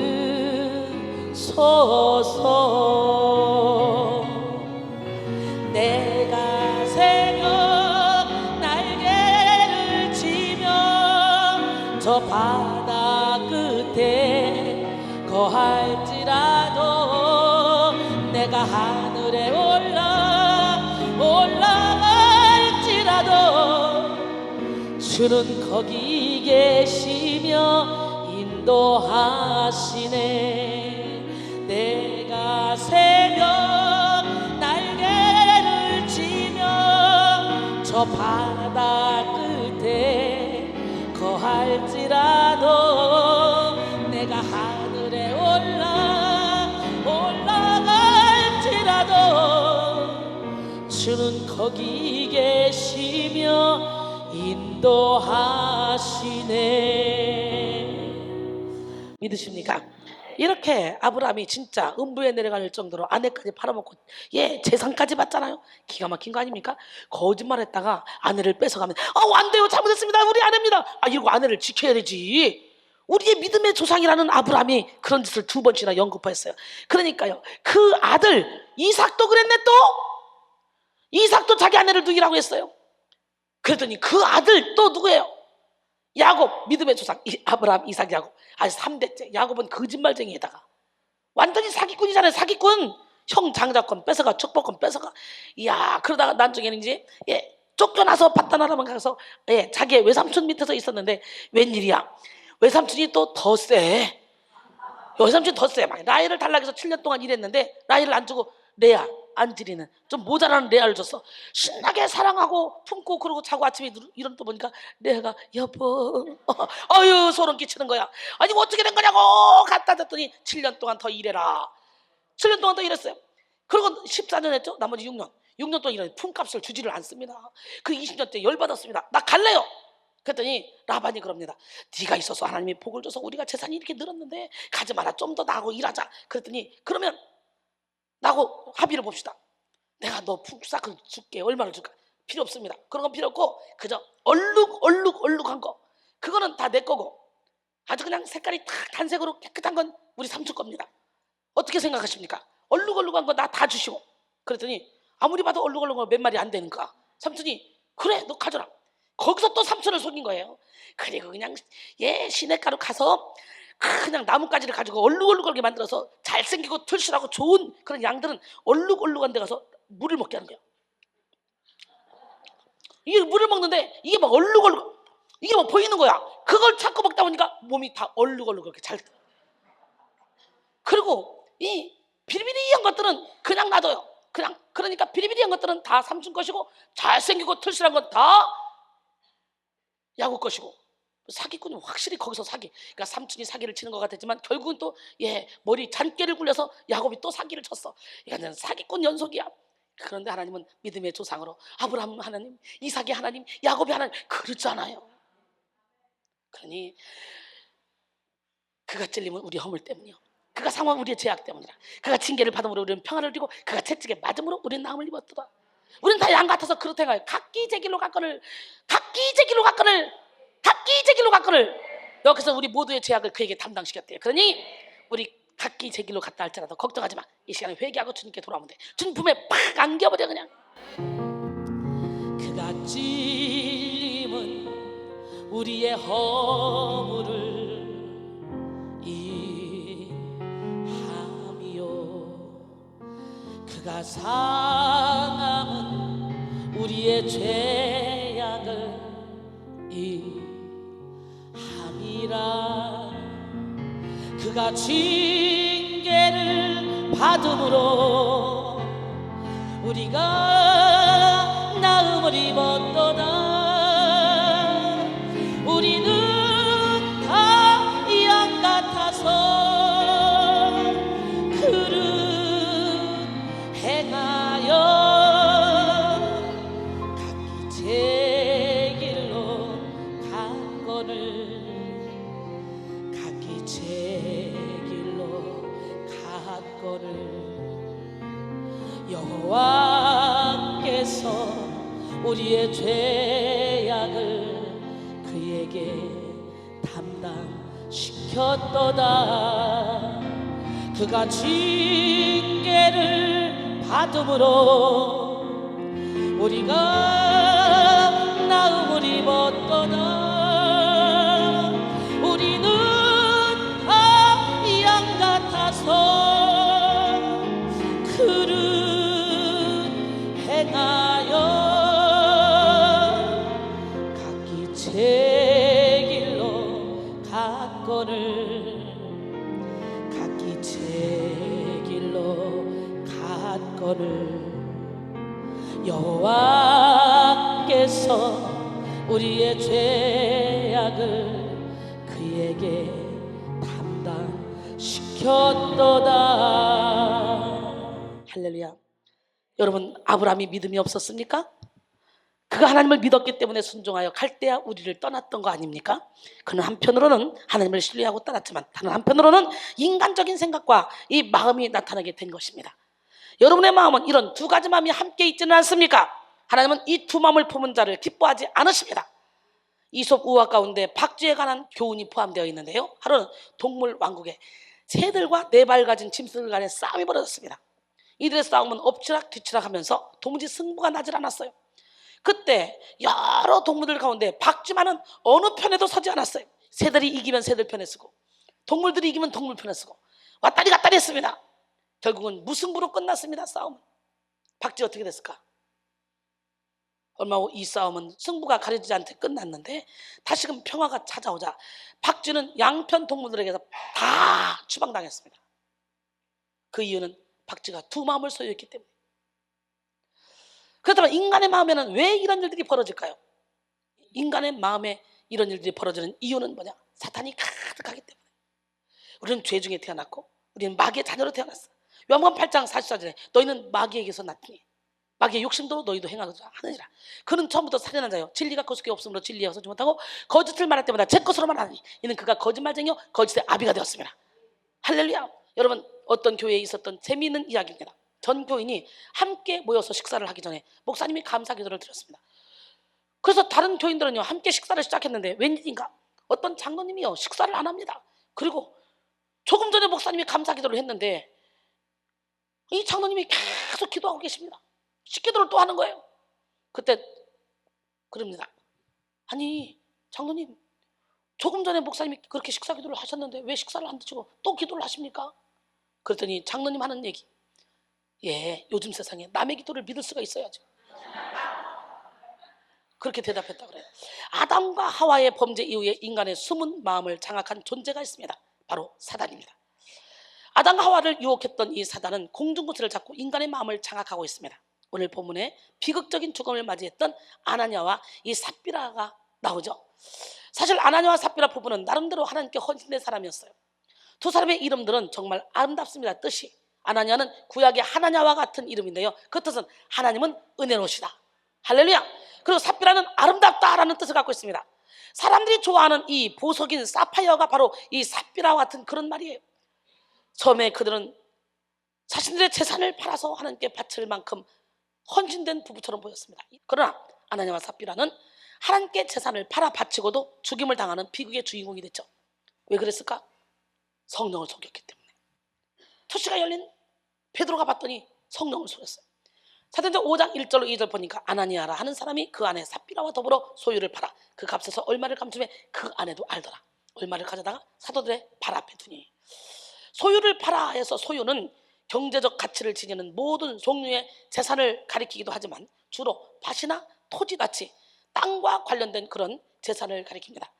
3절에서도 땅값으로 말하고 있다는 점에서 아나니아와 삽비라 부부가 소유한 것, 재산 중에서 그들이 처분한 땅을 가리킵니다. 따라서 아나니아와 삽비라 부부가 처분한 땅은 그의 전 재산이 아니라 그의 재산 중의 일부로서 토지만을 가리키는 것입니다. 물론 그의 재산 중의 일부로서의 토지를 판다는 것은 이거 칭찬받을 일이죠. 특히 본문에서 파라에 해당하는 에플레스에는 직설법 능동태로 어느 누구의 강요도 없이 자신의 결정에 의한 그런 자발적인 행동이었습니다. 그러나 아나니아의 진짜 목적은 순수하지 못했어요. 그들은 자신을 희생하면서 교회에 유익을 주려는 것이 아니라 남들 보기에 자신의 선행을 인정받고 영광받으려고 하는 그런 계기로 이 땅을 팔게 된 것이죠. 가증스러운 것이죠. 흉내만 내는 것이죠. 그래서 땅값 일부를 감췄습니다. 그리고 전부라고 이게 거짓말을 했죠. 당시 초대교회는 재산을 강제적으로 바치도록 요구된 것도 아니었고요. 재산을 바치는 그런 여부나 얼마를 바칠 것인가, 예, 이거는 모두 바치는 자의 그런 자율적인 결정에 맡겼습니다. 그럼에도 불구하고 아나니아가 일부를 전부인 양 속인 것은 아마 바나바처럼 재산의 전부를 바친 그런 자가 교회로부터 사랑을 받고 사람들에게 칭찬을 받고, 예, 그런 걸 봤기 때문에 바나바 흉내를 낸 거예요. 예, 사도행전 4장 36절로 37절에 보니까 구브로에서 난 레위족 사람이 있으니 이름은 요셉이라. 사도들이 일컬어 바나바라 하니 그가 밭이 있음에 팔아서 그 값을 가지고 사도들의 발 앞에 두니라. 바나바 흉내를 내려고 했다가 욕심이 생겨 땅값 얼마를 감춘 것은 여러분 사람을 속인 것이 아니라 하나님을 속인 것으로 하나님을 조롱하는 행위였습니다. 차라리 안 냈으면 괜찮았지. 누가 헌금하라 그랬어? 베드로는 아나니아와 삽비라의 행위 속에 진짜 속마음을 알아냈습니다. 그래서 3절로 5절 보니까 베드로가 이르되 아나니아야 어찌하여 지금 아나니아야 이게 다냐 이렇게 말하지 않아요. 묻지도 않아요. 아나니아한테는 아나니아야 어찌하여 사탄이 내 마음에 가득하여 성령을 속이고 땅값 얼마를 감췄느냐. 땅이 그대로 있을 때는 내 땅이 아니면 판 후에도 내 마음대로 할 수가 없더냐. 이 일을 내 마음에 뒀으니 사람에게 거짓말한 것이 아니오 하나님께로다. 아나니아가 이 말을 듣고 엎드러져 혼이 떠나니 이 일을 듣는 사람이 다 크게 두려워하더라 그랬어요. 어찌하여 사탄이 내 마음에 가득하여. 이걸 번역하면 무엇 때문에 사탄이 너희 마음에 가득 찼느냐로 번역할 수 있는데요, 이는 사탄이 아나니아의 마음에 가득 찬 것을 책망한 것입니다. 여러분 우리가 욕심을 부리면 이렇게 사탄이 우리 마음에 가득 채워지는 거예요. 예, 탐심은 우상 숭배입니다. 할렐루야. 예, 즉 베드로는 아나니아의 마음에 사탄이 가득 차 있었기 때문에 성령을 속였다고 책망하고 있는 거예요. 이는 사탄이 그 속에 들어간 직후 예수를 배반했던 가롯 유다의 경우와 유사합니다. 누가복음 22장 3절에 12 중에 하나인 가롯 유다라 부르는 유다에게 사탄이 들어갔다 그러죠. 요한복음 13장 2절에 보니까 마귀가 벌써 시몬의 아들 가룟 유다에게 예수를 팔 생각을 집어넣었어요. 여러분, 생각, 딱 부정적인 생각이 오면 예수피하고 몰아내야지. 생각을 그냥 받아들이면 사탄이가 들어와요. 예, 26절로 27절 보니까 예수께서 대답하시되 내가 떡 한 조각을 적셔다 주는 자가 나를 팔자다 하시고 곧 한 조각을 적셔서 가룟 시몬의 아들 유다에게 주니. 그러니까 사탄도 하나님이 부리는 영이에요. 생각을 딱 합하니까 예수님이 가룟 유다를 사용하신 거예요. 떡 한 조각을 잡아서 이 사람이 나를 팔자야, 내가 떡 주는 내가. 그래서 줬어요. 조각을 받는 순간 사탄이 그 속에 들어가 버렸어요. 이에 예수께서 유다에게 이르시되 내가 하는 일을 속히 하라. 여러분, 부정적인 생각은 무조건 예수피. 그렇지 않으면 그 생각을 딱, 그렇지, 쟤 나쁜 애야 하는 순간 사탄이가 들어와서 진짜 나쁜 애로 보이게 하는 거예요. 그래서 우리 제자들이 이렇게 훈련 받으면서 자기들끼리 싸우는 내용을 딱 보고 서로가 잘했다고 나한테 일러요. 나한테 이르는 거 보면 자신 있게 자기가 잘했다고 이르는데 그것이 이 사람이 잘못한 거야. 자신 있게 저 사람이 잘못했다고 일러 각자. 그런데 들어보면 이 사람이 잘못했고 이 사람이 잘못했고 각자 이르는 사람이 잘못했어. 이 바보들아! 그래가지고 쭉 얘기하면 그때도 죄송합니다 이래요. 물 엎드려 놓고 죄송합니다 하면 뭐해? 분별을 해야지. 벌써 부정적인 생각이 들어가면 그 생각을 tum타고 정말 잘못된 것이 진짜처럼 느껴지게 만든다는 거죠. 여러분, 사탄도 하나님이 부리는 영입니다. 아나니아와 삽비라는 분명 초대교회 일원이었으며 하나님께 헌신된 자였습니다. 그런데 베드로는 사탄이 그 마음에 가득 찼다고 말하고 있죠. 이는 분명 성도라 할지라도 욕심을 내려놓지 못하면 사탄이 가득하여 하나님을 분노케 한다는 것이죠. 할렐루야. 예, 요한일서 3장 8절에 죄를 지는 자는 마귀에게 속하나니 마귀는 처음부터 범죄합니다. 하나님의 아들이 나타나신 것은 마귀를 멸하려 하심이라. 인간의 모든 문제는 죄로부터 시작되는데 죄는 반드시 악한 영이 함께 공존합니다. 죄를 지는 자는 마귀에게 속하나니 라고 말씀한 것처럼 죄와 악한 영과 병은 뗄래야 뗄 수 없는 거예요. 그래서 내 죄를 사했느니라 그랬더니 병이 떠나가고 병을 고쳤더니 귀신이 떠나가고, 예, 이렇게 연관성이 있습니다.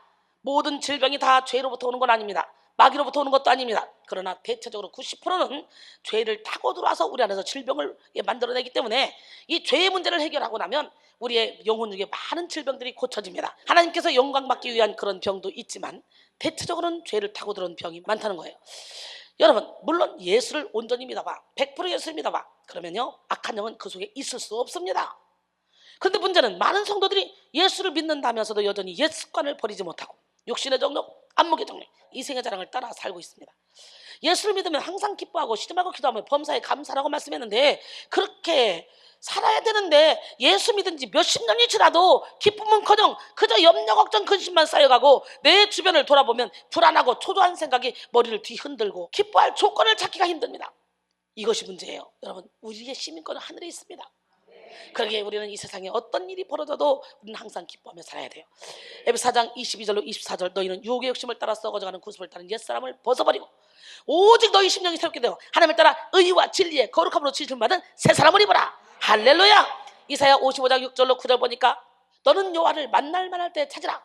가까이 계실 때 그를 부르라. 악인은 그 길을 불의한 자는 그 생각을 버리고 여호와께로 돌아오라. 할렐루야. 그러면 그가 긍휼히 여기시리라. 우리 하나님께로 돌아오라. 그가 너그럽게 용서하시리라. 이는 내 생각이 너희 생각과 다르며 내 길은 너희 길과 다름이니라. 여호와의 말씀이니라. 이는 하늘이 땅보다 높은 같이 내 길은 너희 길보다 높으며 내 생각은 너희 생각보다 높음이니라. 할렐루야. 오늘 본문의 아나니아와 삽비라는 사탄이 가득하여 성령을 속이고 땅값 얼마를 감추었습니다. 그런데 이들이 마음에 사단이 가득하게 된 원인이 무엇입니까? 바로 욕심 때문이라. 욕심. 야고보서 1장 15절에 욕심이 잉태한 즉 죄를 낳고 죄가 장성한 즉 사망을 낳는데요. 우리가 욕심을 가질 때 우리 마음은 사단이 노략질하기 쉬운 아주 놀이터가 되고 맙니다. 예, 디모데전서 6장 10절에 보니까 돈을 사랑함이 일만하게 뿌리가 되나니 이것을 탐는 자는 미혹을 받아 믿음에서 떠나 많은 근심으로써 자기를 찔렀도다 그랬어요. 갈비는 이런 아나니아의 범죄를 6가지로 지적하고 있습니다. 하나님을 업신여긴 죄, 성물을 바치는 그런 일을 거짓되게 행한 죄, 허영심에 치우친 죄, 거룩한 교회에 오점을 남긴 죄, 불신앙의 죄, 그리고 외식한 죄. 여러분 어떻습니까? 혹시라도 이런 범죄를 저지르고 있지는 않으십니까? 이 시간 회개함으로 철저히 땅에 있는 지체를 죽이길 원합니다. 골로새 3장 5절에 그러므로 땅에 있는 지체를 죽이라 곧 음란과 부정과 사욕과 악한 정과 탐심이니 탐심은 우상숭배니라. 할렐루야. 사랑하는 성도 여러분, 아나니아와 삽비라는 결국 욕심 때문에 베드로를 속이려고 했을 뿐만 아니라 성령을 속이려고 했습니다. 그 욕심 때문에 주님까지도 속일 수 있다는 그런 미련한 생각을 하게 된 것이죠. 결국 사탄에게 속아 직사하고 말았습니다. 그렇기 때문에 우리의 숨은 마음이 사탄이 아닌 성령님이 주인 되시도록 하기 위해서 우리는 먼저 욕심을 비워야 되고 내 틀을 내려놔야 됩니다. 내 생각을 깨야 됩니다. 죄와 욕심으로 부패하여 사탄의 지배 아래에 있는 그런 우리의 마음이 깨끗하게 비워져야 될 줄로 믿습니다. 한일기 되면 설교 조금 하고 그럼 확 기도를 시키잖아. 근데 설교 조금 하고 기도만 시켜서 연계가 열려버리면 말씀이 밑바탕이 되지 않으면 우리는 어둠의 영에 끌려갈 수가 있어요. 그래서 우리가 하는 단일 기도에는 말씀도 빵빵하고 기도도 빵빵하고 찬양도 빵빵하고 어떤 부흥회보다 더 빵빵하게. 그렇기 때문에 여러분은 땡 잡은 분들이야. 오늘 내가 새벽기도 20분만 해야지. 그리고 20분, 15분 원고 가지고 나왔는데 1시간 40분을 그냥 순식간에 팍 했더라고. 여러분 그 시간 지나가는 게 힘들어요? 순식간에 그냥 샥 지나가잖아요.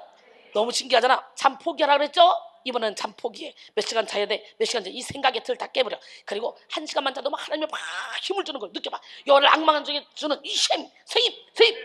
뭐 이병섭 안수집사님이 막 잠자는 시간이 아깝다는 거예요. 시간이 아깝다는 거예요. 하나님 만나면 이렇게 시간이 아까워집니다. 할렐루야. 예. 그 다음에 인간의 마음에 이런 일들이 벌어지는 이유는 뭐 때문에 그러냐? 쓴뿌리 때문에 그래요. 뭐 때문에?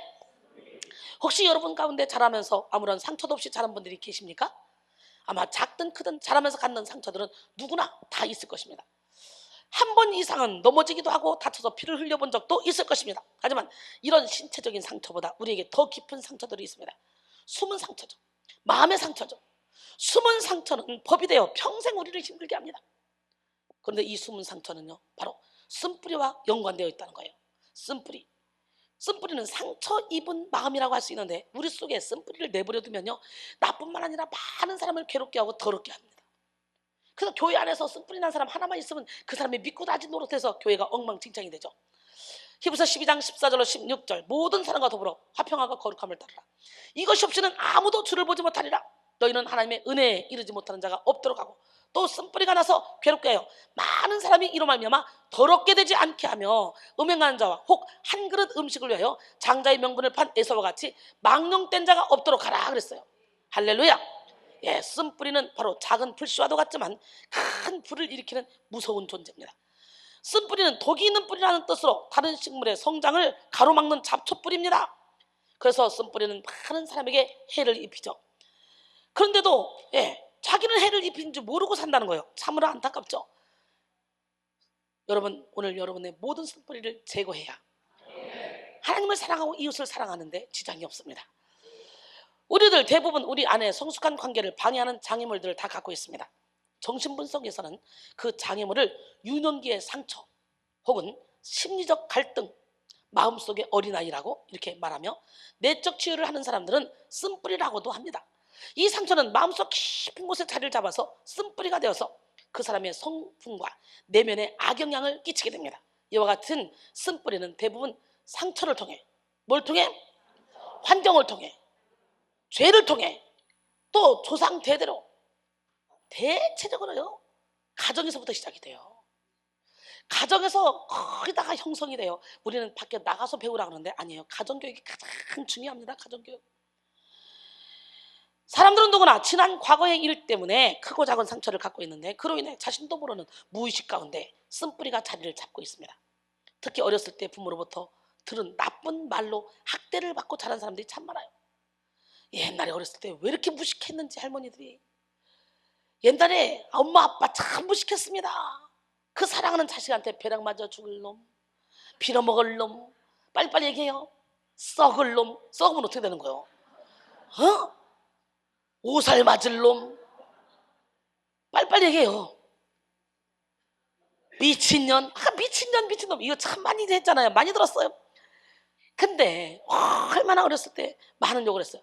야, 너는 쓸모없는 존재야. 내가 할 수 있는 것이 도대체 무엇이냐? 아이, 너는 또 그 일도 실패할걸? 그렇게 하면 인생을 패배자로 살 수밖에 없어. 너는 차라리 태어나지 않았으면 더 좋을 뻔했어. 너 같은 것이 어찌 내 자녀로 태어났는지 몰라. 쥐가 나놓고 뭔 소리야. 참나. 도대체 너는 누구를 닮았고 뭐야? 쥐 닮았지 누구 닮았어? 이런 언어적 학대를 통해 정신적 학대를 받을 수도 있잖아요. 우리 오빠가 그래요. 나는 대학교 갈 거야. 그랬더니 우리 오빠가 하는 말, 여자가 대학교 가서 뭐 하냐? 내가 대학교 가가지고 내가 막 이러면서 씩씩거리면서 자랐어요. 예. 그런데 이렇게 그것도 학대 그것도 부잣집인데 시골에서는요 우리 친구들은요 초등학교만 나오는 사람들 엄청 많아요. 초등학교 나오고 방직 공장 다니는 사람들 엄청 많습니다. 그러니까 뭐 여자가 고등학교 나오면 대학교를 뭘 가? 이 말을 우리 오빠가 몇 번 시켰어요. 그게 내가 상처가 되더라고요. 이렇게 어렸을 때부터 얼마나 언어적 학대를 많이 받았습니까? 칼로 벤 상처는 쉽게 아물지만 말로 벤 상처는 평생 간다 그래요. 또는 주변의 사람들에게요 성적인 학대를 경험한 사람도 있을 것입니다. 그리고 우리는 지난날 사랑하는 사람을 잃기도 하고 배신을 당하기도 합니다. 이런 경험이 시간이 오래 지나가면 잊을 것 같죠. 그래서 옛날에 그러죠. 세월이 약이겠지요 당신의 슬픔도. 근데 세월이 약이 아니에요. 세월이 지나면 잊어버린 것 같지만 그 세월이 지나면 그것이 무의식 속으로 쑥 들어가서 나의 인생을 만들어간다는 거예요. 나도 잊어버렸다고 생각했는데 나도 잊어버린 그것이 내 무의식에서 꽁꽁꽁 쓴뿌리를 내고 그리고 나를 마치 나처럼 나를 움직인다는 거지. 그걸 뽑아내는 것이 지금 영성 훈련이야. 그걸 뽑아내고 하나님의 영으로 가득 채우는 것이. 여러분 옛날에 상처가 사라졌다고 할지라도 여러분 뭐 모르는 사이에 무의식 세계에 들어가서 여러분의 인생을 조종한다는 걸 깨닫고 오늘 드러내야 고치는 하나님을 만나야 돼. 옛날에 받았던 상처로 인해 일어나는 분노와 배신감은 곧 쓴뿌리가 되어 마음속 깊은 곳에 자리 잡아서 수시로 우리의 심령을 힘들게 합니다. 월터 A 헬릭스는 훈련으로 되는 죄자에서 쓴뿌리에 대해서 이런 말을 했습니다. 쓴뿌리는 스스로 냉대받았다고 느낄 때 생각나지만 실제로 냉대받지 않았을 때라도 그렇게 대접받은 것 같은 오해에서 생기기 쉽다. 사실 다른 사람이 여러분을 마음 상하게 냉대했다든지 또는 그렇지 않았는데도 여러분이 그렇게 오해하고 있든지 여러분이 삼가고 주의하지 않으면 쉽게 쓴뿌리의 올무에 걸려들 수도 있는 것이다. 쓴뿌리는 대개 경쟁적인 태도나 정확한 의사 전달에 실패, 부당한 취급을 당한 것 같은 그런 감정에 기인하여 발전된다. 쓴뿌리로 말미암은 죄는 그리스도인의 생활을 다른 어느 종류보다 더 무기력하게 만든다라고 했습니다. 쓴뿌리는 실제 불쾌한 일을 당했든지 혹은 불쾌한 일을 당했다고 잘못 생각할 때 분냄의 결과로 그 원인은 이렇게 분리될 수 있습니다.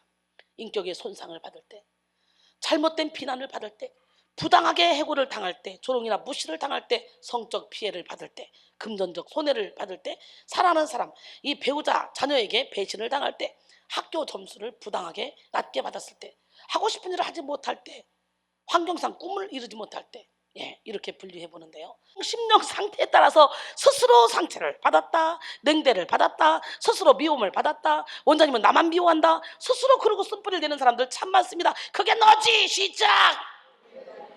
그때 뭐래요? 아니래요? 히틀러는 어렸을 때 아빠의 술주정과 가족을 구타함으로 상처를 받았고 엄마는 아빠가 잠시 나가면 그 틈을 타서 유대인들을 불러가지고 불륜의 관계를 맺었습니다. 히틀러가 엄마한테 아무리 말해도 듣지 않아요. 결국은 유대인에 대한 반감으로 인해서 상처를 받아 히틀러의 마음속에 자리 잡은 분노의 쓴뿌리가 결국 유대인 600만 명을 학살하게 된 계기가 되었다고 합니다. 이처럼 쓴뿌리는 자신과 타인의 인생을 황폐화시키고 불행하게 만드는 요인입니다. 그래서 쓴뿌리를 치료받지 않고는 누구도 행복한 인생을 살아갈 수 없습니다. 쓴뿌리에는 분노 외에도 외로움, 슬픔, 두려움, 좌절감, 죄책감, 수치심, 낮은 자존감, 열등감 등등 다양한 종류가 있습니다. 오늘날 수많은 자살자들은 남이 알지 못하는 마음속의 쓴뿌리, 즉 외로움과 슬픔, 두려움과 수치심, 절망과 죄책감으로 고통받다가 죽음을 택하게 되기도 합니다. 쓴뿌리는 빨리 제거해야 합니다. 빨리 제거해야 될 이 쓴뿌리의 특징은 뭡니까? 뿌리는 보이지 않지만 자라기 때문이에요. 사람들은 식물을 볼 때 줄기와 잎, 가지와 꽃과 열매를 많이 봅니다. 그런데 보이지 않지만 땅속에 묻힌 이 뿌리와 줄기는 잎보다 더 깊고 튼튼한 경우가 많습니다. 보이지 않는다고 해서 뿌리가 없는 것은 아닙니다. 싹이 났을 때 비로소 저 땅속에 무엇인가가 심겨져 있었구나, 진행되어 있었구나 하는 것을 알 수 있죠. 씨를 쫙 뿌려놨을 때는 뭔지 몰라. 나와야 감자네, 상추네, 쑥갓이네, 부추네, 파네, 양파네, 케일이네 알게 되는 거예요. 다 심은 거예요. 토마토네, 가지네, 고추네 이러면서 우리 마음의 쓴뿌리도 이와 같습니다. 하루아침에 생기잖아요. 보이지 않습니다. 부모, 배우자, 스승, 이웃들 아무도 모르지만 내 마음 나도 모르게 숨어서 비밀스럽게 오랜 시간을 두고 자라납니다. 어떤 쓴뿌리는 태어날 때부터 생기기 시작해요. 그리고 10년, 20년, 30년 내가 아주 어릴 때 받았던 그런 내 마음이 그대로 남아서 쓴뿌리가 돼서 나도 모르게 내 입에서 나오는 것들이 다 부정적인 것들이 나올 때가 있어요. 그리고 성인 아이, 덩치는 큰데 성인 아이들도 참 많습니다. 누가복음 6장 44절로 45절 보니까 나무는 각각 그 열매로 하나니 가시나무에서 무화과를 또는 찔레에서 포도를 따지 못하느니라. 선한 사람은 마음에 쌓은 선에서 선한 것을 내고 악한 자는 마음에 쌓은 악에서 악을 내나니 이는 마음에 가득한 것을 입으로 말함이라 그랬어요. 뿌리는 반드시 열매를 맺게 됩니다. 과거에 받은 내 마음의 상처를 하나님의 은혜로 씻어내지 못하고 쓴뿌리가 되어 남게 되면 그것은 어느 날 반드시 열매를 맺게 됩니다. 우리는 성령의 열매, 좋은 열매를 맺어야 하는데 쓴뿌리로 인한 나쁜 열매가 맺어지면 안 되겠죠? 깨달음이란 사막의 교부들의 말들을 적은 책이 있습니다. 깨달음. 여러분, 인생의 문제는 깨달음의 문제예요. 여기서 한 은둔자가 말했습니다. 죄의 열매를 낳은 세 가지 힘이 있습니다. 첫째는 망각이요, 둘째는 나태요, 셋째는 이기적인 욕구입니다. 오늘 망각, 나태, 이기적인 욕구를 십자가에 못 박기를 원합니다. 망각은 나태를 낳고 나태는 이기적인 욕구를 낳고 이기적인 욕구는 우리를 넘어뜨립니다. 그러므로 경계해야 돼요. 결국 우리는 그리스도의 도움을 받아서 넘어지지 않아야 돼요. 아멘. 망각, 나태, 이기적인 욕구, 이 모든 것들이 다 쓴뿌리들이에요. 이 쓴뿌리를 예수 이름으로 다 싹 다 뽑아냅시다. 이 쓴뿌리는 죄의 뿌리입니다. 성경은 원망을 뿌리로 비유하고 있습니다. 뿌리는 땅속에 깊은 곳에 심겨 보이지 않지만 뿌리의 상태는 알 수 있습니다. 그 쓴뿌리는 쓴 열매를 맺기 때문에 우리의 내면에 원망이 있으면 상처와 고통을 줍니다. 용서하지 않고 분노를 품고 외톨이가 되고 패배감을 느낍니다. 쓴뿌리, 분노, 미움, 욕망, 원망의 열매로 나타나게 되죠. 그러나 우리는 쓴뿌리의 열매가 아닌 성령의 열매를 맺어야 돼요. 사랑이라 화평인내, 자비양선, 충성, 온유, 절제의 열매를 맺어야 돼요. 성령의 열매를 맺는 삶을 살기 위해서는 먼저 상처로 인한 보이지 않는 쓴뿌리를 제거해야 돼. 그럴 때 성령의 열매는 지속될 줄로 믿습니다. 그러나 이 쓴뿌리를 성령 안에서 제거되지 않으면 성령의 열매를 맺는 것 같은데 결국은 악령의 열매를 맺는 거예요. 그러기에 철저히 예수님의 마음을 품기 위해 나는 죽고 예수로 사는 삶을 살아가기를 원합니다. 요한복음 12장 24절 25절 내가 진실로 진실로 너에게 이르노니 하늘의 밀이 땅에 떨어져 죽지 않으면 하늘 그대로 있고 죽으면 많은 열매를 맺느니라. 할렐루야. 자기의 생명을 사랑하는 자는 잃어버릴 것이요 이 세상에서 자기의 생명을 미워하는 자는 영생하도록 보존하리라 그랬어요. 그렇다면 우리의 숨은 마음을 붙잡고 있는 이 어둠과 상처의 쓴뿌리를 몰아내기 위해서 우리는 어떻게 해야 됩니까? 말씀을 통해 숨은 마음을 장악한 그 어둠과 상처를 다 드러내야 돼. 창피는 무릅쓰고 드러나야 돼. 임신한 임산부가 아기를 낳을 시간이 됐는데 의사가 남자라고 절대로 나는 못 열어줍니다. 그리고 옷을 입고 꽁꽁 입고 나는 안 됩니다. 이러고 있으면 아기도 죽고 자기도 죽고 다 죽어요. 하나님은 드러내고 치신 하나님이에요. 감춘 거 하나도 하나님 앞에 드러나지 않는 게 없어요. 로마서 5장 13절에 죄가 율법이 있기 전에도 세상에 있었으나 율법이 없었을 때는 죄를 죄로 여기지 않았다. 로마서 7장 9절에 보니까 전에 율법을 깨닫지 못했을 때는 내가 살았더니 계명의 이름에 죄는 살아나고 난 죽었다.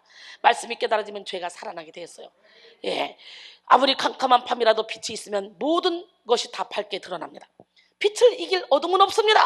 빛과 어둠은 절대로 싸울 수가 없어요. 그저 빛만 나타나면 어둠은 저절로 샥 없어집니다.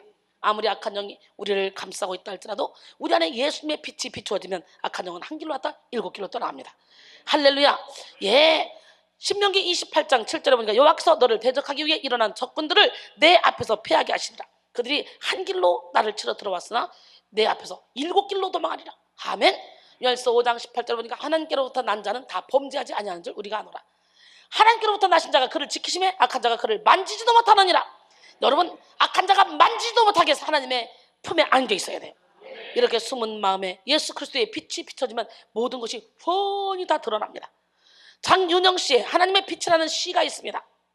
하나님의 빛 앞에서, 그 투명한 빛 앞에서 모두 드러날 나의 모든 죄와 허물들, 그리고 하나님의 빛 속에서, 그 따뜻함 속에서 모두 고쳐질 나의 모든 죄와 상처, 그의 빛 속에서 드러내어 징계함이 아닌 드러내어 고치시는 하나님의 은혜와 사랑, 하나님의 빛, 드러내어 부끄럽게 하지 않고 더욱 단단히 만들 그 은혜와 사랑 전하게 할 하나님의 빛. 할렐루야. 그런데 사람들은 이 어둠과 상처를 드러내기보다는 숨기고 싶어합니다. 어떻게 하면 숨길까? 그래서 외식에 빠질 수밖에 없죠. 숨기면. 예수님은 외식하는 자를 가장 싫어합니다. 외식이란 체면을 차려서 겉을 꾸미는 것입니다. 그래서 외식이란 단어로 쓰인 헬라어 휘포크리테스는 가면을 쓰다. 뭐라고? 예, 라는 의미를 가지고 있어요. 이것은 연극 배우가 무대 위에서 가면을 쓰고 연극하는 것에서 유래된 이미지입니다. 헬라어 단어에 해당하는 이 히브리어는 째바라고 합니다. 째바. 이 말은 색깔 또는 염색하다라는 의미를 가지고 있는데요. 즉 살이나 물건의 상태가 더 좋아 보이도록 색을 입힌다는 것이죠. 다시 말해 외식은 겉으로 보기에 좋게 하는 것입니다. 시장 가서 물건을 살 때 겉으로 보기에 매끈하고 큼직하고 그러면 우린 좋다고 사죠. 여기서 농사를 져보니까 그런 것들은 싹 다 농약 준 거예요. 벌레 먹고 좀 빵꾸나고 비리비리하고 이것이 자연산이더라고. 지금부터는 나는 시장 가면 매끈한 거 안 사. 오이도 매끈하고 크고 이런 거 안 사. 꼬부라져 있고 비리비리하고 이런 거 사서 먹을 거야. 이게 무공해더라고. 그러니까 농사를 쳐보니까 알겠네. 사람도 포장하면 매끈해 보이지. 그런데 매끈해 보이는데 영안이 열리면 포장한지 아닌지 다 알아. 가식적인지 아닌지 다 알아. 우리는 영적인 동물이기 때문에. 쟤한테 가식 있어요? 없죠. 우리 이병섭 안수집사님한테 가식 있어요? 이 연세에 어린아이 같아. 어린아이 얼마나 이쁜지 몰라. 아이고 그냥 주머니에 넣고 다니고 싶어. 여러분 다시 말해 외식은 겉으로 보기에 좋게 하는 거. 악을 치장해서 선으로 보이게 하고 우매함을 꾸며서 지혜로 만들고 그리고 미움을 포장해서 사랑으로 만드는 것이 외식입니다. 예수 이름으로 외식을 버리기를 원합니다. 할렐루야. 마귀가 외식하며 가장하는 것을 가장 좋아하는 이유는 뭐냐? 외식이야말로 가장 효율적으로 악을 퍼뜨릴 수 있는 방법이기 때문이죠. 일단 외식하는 사람은요 스스로가 외식에 빠졌다는 것을 모릅니다. 외식하는 사람들은 스스로가 죄가 없는 사람, 훌륭한 사람이라고 생각하기에 자기 스스로를 속여요. 자기가. 근데요 요한일서 1장 8절로 9절 보니까 만일 우리가 죄가 없다고 말하면 스스로 속이고 또 진리가 우리 속에 있지 아니할 것이요 만일 우리가 우리 죄를 자백하면 그는 미쁘시고 의로우사 우리 죄를 사하시며 우리를 모든 불의에서 깨끗하게 하실 것이요. 할렐루야. 가장 치료받기 어려운 환자는 중병에 걸린 환자가 아니라 자기가 환자라는 사실을 모르는 사람입니다. 가장 치료받기 무서운 사람은 힘든 사람은 교만하면서도 자기는 겸손한 줄 착각하고 있는 사람입니다. 마찬가지로 외식에 빠진 사람은 자신의 심각성을 전혀 깨닫지 못하기 때문에 회복받을 길이 없어요. 또 외식하는 사람은 자기도 모르는 사이에 악을 악인지도 모르고 막 퍼뜨립니다. 누가복음 12장 1절에 그동안에 무리 수만 명이 모여 서로 밟힐 만큼 되었더니 예수께서 먼저 제자들에게 말씀하여 이르시되 바리새인들의 누룩을 조심하라. 누룩 즉 외식을 주의하라 그랬어요. 악은 우리가 숨기려고 할 때만 힘을 쓸 수 있어요. 그러나 우리가 드러내놓고 회개하면요 악은 힘을 쓸 수 없다는 거 깨닫고 오늘 드러내놓고 회개하시고 드러내 고치시는 하나님을 만나기를 원합니다. 우리의 죄를 자복하고 회개하기를 원합니다.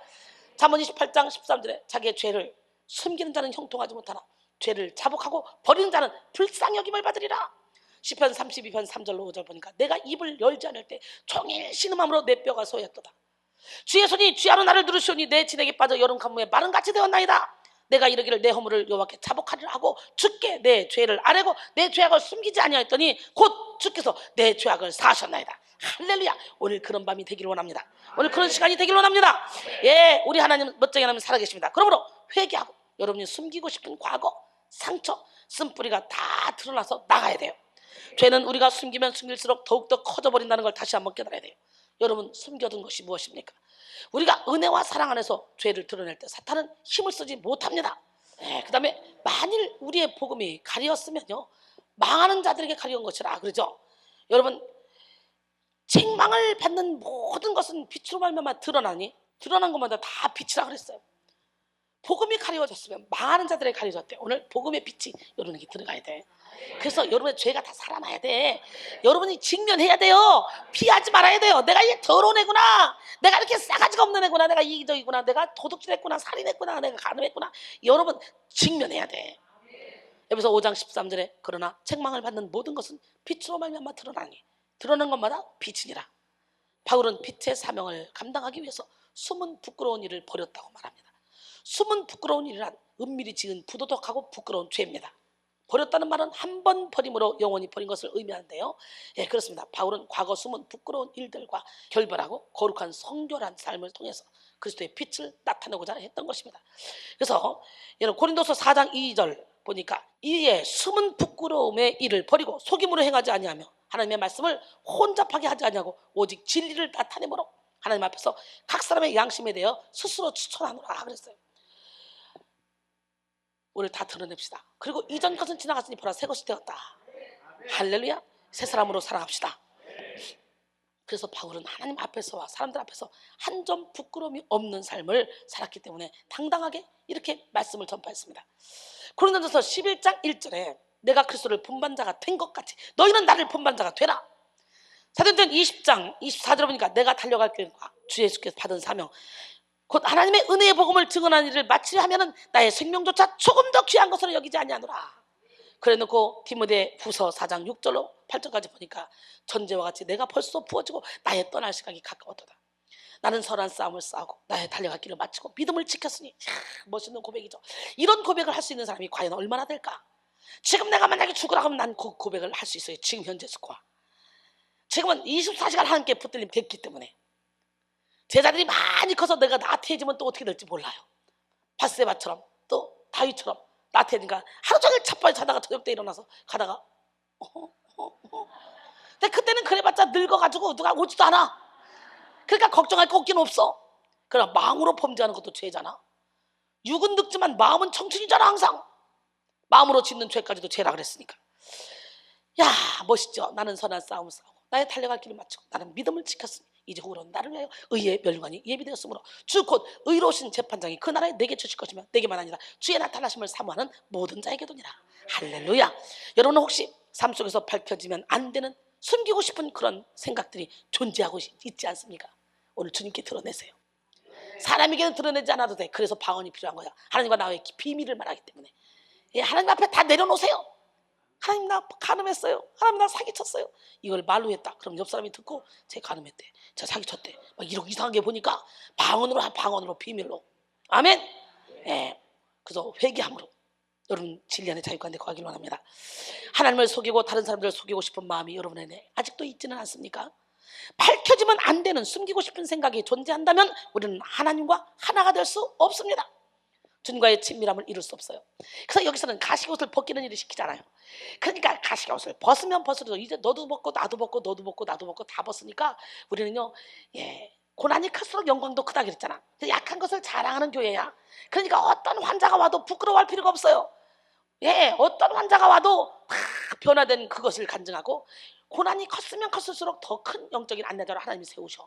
별 볼 일 없는 간증거리 있는 사람이 여기다 안 세워. 그런데 우울증을 고쳤다든가 정신질환을 고쳤다든가 암병을 고쳤다든가 도둑질하다가 내가 변했다든가 게임 중독하다가 내가 이렇게 변한 사람들은 강사로 하나님이 확 높여주는 거예요. 그럼 지금부터 도둑질 하러 다녀야 되나? 그렇지 않으면 어떻게 해야 돼? 그렇지 않으면 여러분은 열심히 기도해서 영계가 열려서 그 영계 열린 거로 또 간증하면 되는 거예요. 하나님 만난 거로 간증하면 되는 거예요.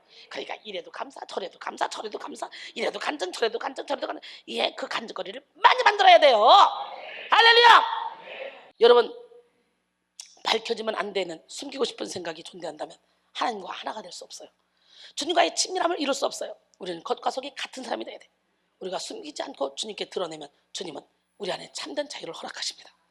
근데 오늘 아나니아와 삽비라는 성령 앞에 솔직히 자신의 죄를 인정하지 않았습니다. 아나니아는 즉각 죽었지만 삽비라는 진실을 말할 기회가 있음에도 불구하고 거짓말함으로 죽었습니다. 오늘 본문 8절로 9절 보니까 베드로가 이르되 그 땅값 판 것이 이것뿐이냐? 내게 말하라 하니 이르되 예 이것뿐이다 하더라. 베드로가 이르되 너희가 어찌 함께 꾀하여 주의 영을 시험하려 하느냐? 보라 내 남편이 장사되고 오는 사람들이 팔이 문 앞에 이르렀으니 또 너를 메어 내가리라. 어이구 무시라. 헌금 내고 직사한 사람 어이구 무시라. 그지? 아나니아의 아내 삽비라는 베드로가 땅값 판 것이 이것뿐이냐 물었을 때 예 그렇습니다. 그녀가 이렇게 주저함없이 확증할 수 있었던 것은 그녀가 남편과 한 일에 대해서 아무런 양심의 가책도 느끼지 못했다는 거죠. 근본적으로 성령이 이미 떠난 강팍한 상태에 있었음을 드러내 줍니다. 아나니아뿐만 아니라 아내 삽비라까지도 돈에 대한 욕심과 탐심, 명예욕으로 인해 양심과 성령을 속이는 추한 모습을 이렇게 보여준 것입니다. 이에 베드로는 주의 영을 시험했다고 책망하시죠. 주의 영을 시험했다는 것은 모든 사람의 생각을 아시고 모든 역사를 주관하시는 그런 주의 영을 근본적으로 불신한 채 그를 속이며 그의 완전성에 도전했다는 것을 가리킵니다. 어쩌면 삽비라의 죄는 아나니아의 죄보다 더 크다고 할 수가 있습니다. 왜냐하면 아나니아는 진실을 밝힐 기회가 없고 죽었지만 삽비라는 진실을 밝힐 회개할 기회를 주었는데도 불구하고 거짓말했기 때문에 삽비라는 강팍한 마음으로 회개하지 않자 심판을 당했던 것이죠. 이렇게 성령을 속인 자들에 대한 하나님의 즉각적인 이 심판은 하나님께서 성령을 속이는 행위를 얼마나 미워하시는지, 또한 성령이 얼마나 초대교회 안에서 강하게 역사하시는지 그걸 잘 보여주고 있습니다. 로터는요, 거짓말은 눈사람 같아서 오래 굴리면 그만큼 커진다. 코르네이오는 거짓말을 한 순간부터 뛰어난 기억력이 필요하게 된다라고 말했습니다. 포페는 한마디의 거짓말을 토한 사람은 이것을 유지하기 위해서 다시 25마디의 거짓말을 생각해내야 된다. 너무 피곤하죠? 혼날 때 팍 혼나고 말아야지.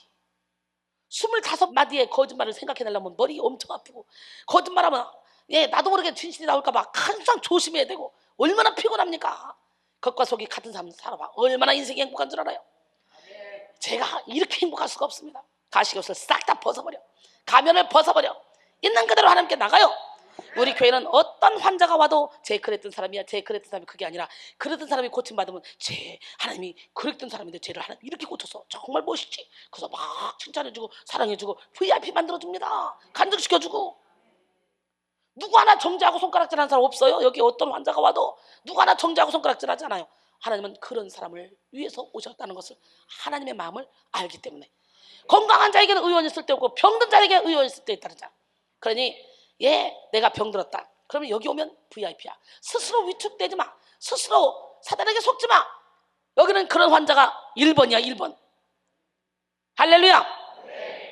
여러분은 빛을 거부하는 자가 되시겠습니까? 아니면 빛 가운데 왔을 때 자신의 죄와 어둠을 인정하고 빛으로 가까이 나오시겠습니까? 빛으로 드러내어 고치시는 하나님의 지휘하심을 경험할 수 있는 저와 여러분이 되기를 원합니다. 할렐루야.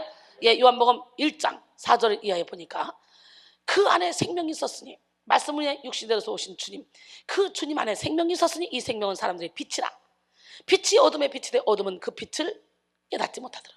그러니 아무리 빛을 비춰도 깨닫지 못해요. 하나님께로부터 보내심을 받은 사람이 있으니 그의 이름은 요한이라. 그가 증언하러 왔으니 곧 빛에 대하여 증언하고 모든 사람이 자기로 말미암아 믿게 하려 함이라. 그는 이 빛이 아니요 이 빛에 대하여 증언하러 온 자라. 참 빛 곧 세상에 와서 각 사람에게 비추는 빛이 있었으니 그가 세상에 계셨으며 세상은 그로 말미암아 지은 바 되었을 때 세상이 그를 알지 못하였고 자기 땅에 오며 자기 백성이 영접하지 아니하였으나 영접하는 자 곧 그 이름을 믿는 자에게는 하나님의 자녀가 되는 권세를 주었으니 이는 혈통으로나 육적으로나 사람의 뜻으로 나지 아니하고 오직 하나님께로부터 난 자들이니라. 말씀이 육신이 되어 우리 가운데 거하심에 우리가 그의 영광을 보니 아버지의 독생자의 영광이요 은혜와 진리가 충만하더라. 할렐루야. 또 요한복음 8장 12절에 보니까 예수께서 또 말씀하여 이르시되 나는 세상의 빛이니 나를 따르는 자는 어둠에 다니지 아니하고 생명의 빛을 얻으리라 그랬어요. 할렐루야. 요한일서 1장 5절도 보니까 우리가 그에게서 듣고 너에게 전하는 소식은 이것이니 하나님 곧 빛이라. 그에게는 어둠이 조금도 없으시다는 것이니라. 그러게 우리는 예수님을 주인으로 모셔서 세상에 빛을 발해야 됩니다. 너희는 세상의 빛이라 그랬잖아요. 이사야 60장 1절로 3절 보니까 일어나라 빛을 발하라. 이는 내 빛이 이르렀고 여호와의 영광이 내 위에 임하였습니다. 보라 어둠이 땅을 덮을 것이며 캄캄함이 만면을 가리려니와 오직 여호와께서 내 위에 임하실 것이며 그의 영광이 내 위에 나타나리니 나라들은 내 빛으로 왕들은 빛에는 내 광명으로 나오리라. 할렐루야. 결론적으로 주님께서는 우리의 겉으로 보여지는 그런 행위보다 그 행위를 하는 마음의 동기를 더욱더 중요하게 보십니다. 그런데 이 마음의 동기는 눈으로는 보이지 않아요. 마음에는 영적인 눈이 닫혀있는 사람은 숨은 마음을 잘 보지 못합니다. 숨은 마음은 아담과 하와의 범죄에 의해 어둠의 영으로 장악되어 있기 때문에 우리는 어둠의 영으로 장악된 마음을 주님께 내어드려야 됩니다. 그래서 어둠의 영을 몰아내고 진리 안의 자유를 누려야 됩니다. 내가 누군지도 모르고 살아갑니다. 사람들은 내 안에 하나님이 주신 잠재력이 무엇인지도 모르고 살아갑니다. 우리는 어둠의 영으로 장악된 그런 마음을 주님께 올려드려서 어둠의 영을 몰아내고 진리 안에 자유를 누려야 됩니다. 그런데 우리의 마음을 어둠의 영으로 가득 차게 하고 또 다른 마음이 있는데 그것은 쓴뿌리가 가득 찬 마음인데요. 여러분, 사탄은 이 상처와 쓴뿌리를 통해 우리를 괴롭히고 우리의 삶을 파괴합니다. 그래서 쓴뿌리는 빨리 제거해야 돼요. 뿌리는 보이지 않지만 자라나요. 그 뿌리는 반드시 열매를 맺어요. 그래서 마음에 쌓은 선에서 손을 내고 마음에 쌓은 악의 사과로 내가 마음에 있는 것을 입으로 말하게 되는 거죠. 그렇다면 우리의 숨은 마음을 붙잡고 있는 어둠과 상처와 그 쓴뿌리를 몰아내기 위해서 우리는 어떻게 해야 됩니까? 주님의 빛을 통해 숨은 마음을 딱 드러내고 상처를 몰아내야 돼요. 그러니까 주님의 빛, 오늘 주님의 빛을 받아요. 할렐루야. 아무리 캄캄한 밤이라도 빛이 있으면 모든 것이 밝게 드러납니다. 이와 같이 마찬가지로 마음 가죽을 찢고 예수님의 빛이 확 비춰지면 모든 것이 다 밝게 드러납니다. 내 안에 있는 죽은 사람의 뼈와 모든 더러운 것이 다 드러납니다. 이거 예수님을 몰아내야 돼요. 그럴 때 뭐 숨은 마음을 치료받을 수 있습니다. 그러나 아나니아와 삽비라는 자신의 잘못을 인정하지 못했어요. 그리고 양심의 화인을 맞아서 성령을 속이고 죽임을 당했습니다. 그러므로 우리는 예수 그리스도의 빛을 통해 날마다 죄와 상처를 인정하고 회개해야 돼요. 주님의 손으로 치료받아야 돼요. 그럴 때 성령의 열매를 맺는 삶을 살게 됩니다. 숨은 마음을 장악한 어둠의 영을 몰아내는 능력 있는 성도가 되기를 주님의 이름으로 축원합니다. 옆 사람은 하나님은 당신을 사랑하십니다. 어둠 밝히시려 십자가 지신 그 주님이 계시기에 저는 이렇게 오늘도 하나의 불빛이 되어 이 세상을 비추고 있습니다. 이 세상을 비출 영적인 안내자들이 여기 아주 많이 있습니다. 능력자들이. 아멘.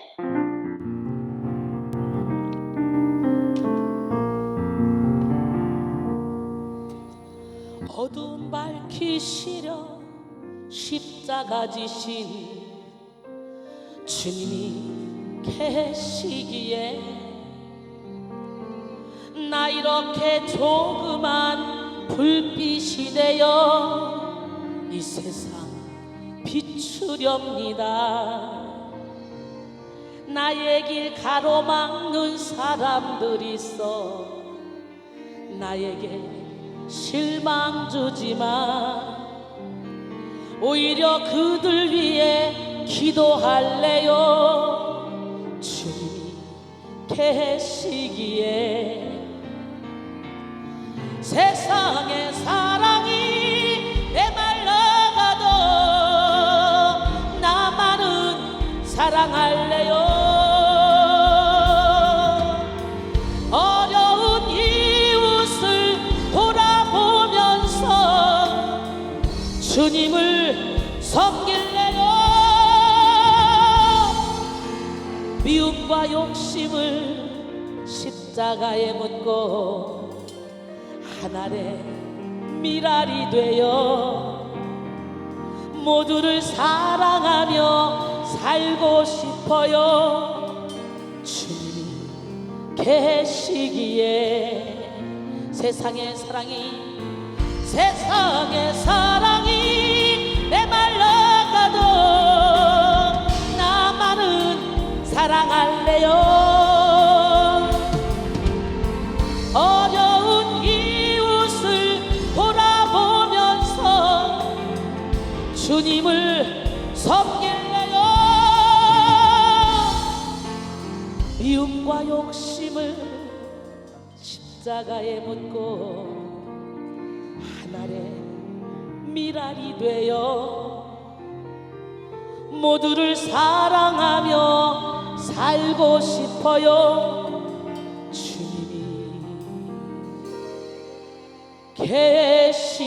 계시기에 여러분들도 모두를 사랑하며 살고 싶습니까? 세상에 빛이 되어 살고 싶습니까? 진짜 신기하고 놀랍게 하나님은 저를 빛으로 사용하시더라고요. 어둠 가운데 있는 영혼들이 저를 보면 그냥 보기만 해도 환하게 바뀌더라고. 빛이 영혼이 막 깨어나더라고. 축 터진 어깨를 팍 펴고 나도 뭐 해보리라. 근데 찌뿔도 아무것도 못해.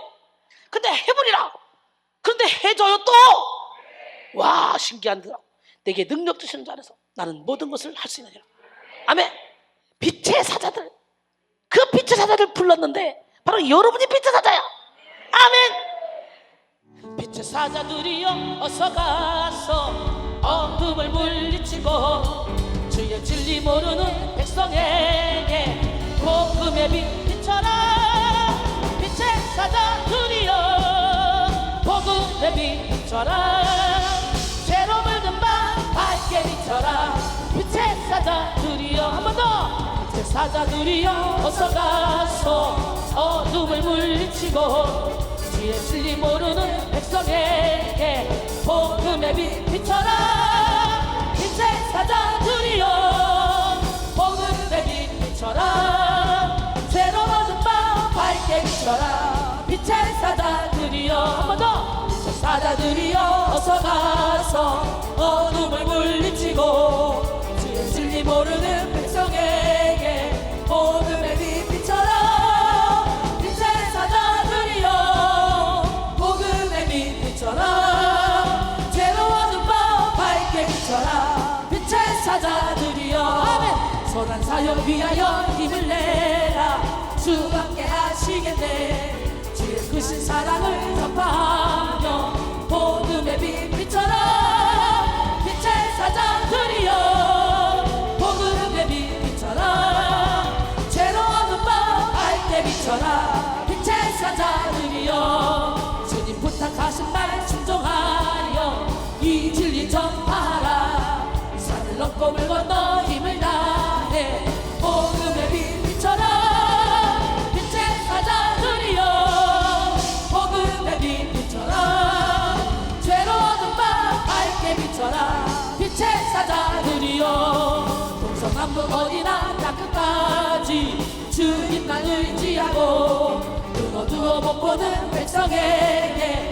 복음의 빛 비춰라 빛의 사자들이여 복음의 빛 비춰라 죄로 얻은 밤 밝게 비춰라 빛의 사자들이여 빛의 사자들이여 복음의 빛 비춰라 죄로 얻은 밤 밝게 비춰라 빛의 사자들이여 빛의 사자들이여 어서 가서 어둠을 물리치고 주의 진리 모르는 백성에게 복음의 빛 비춰라 그러기 위해서 내 안에 어둠을 물리쳐야 됩니다 오늘 성사를 새롭게 하는 시간입니다 내 안에 이 어둠을 나를 장악한 이 어둠의 권세를 물리치는 능력이 있기를 원합니다 빛의 사자들이여 어서 가서 어둠을 물리치고 주의 진리 모르는 백성에게 복음의 빛 비춰라 빛의 사자들이여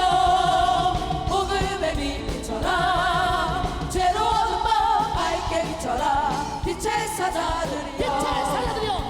사자들이여 어서 가서 어둠을 물리치고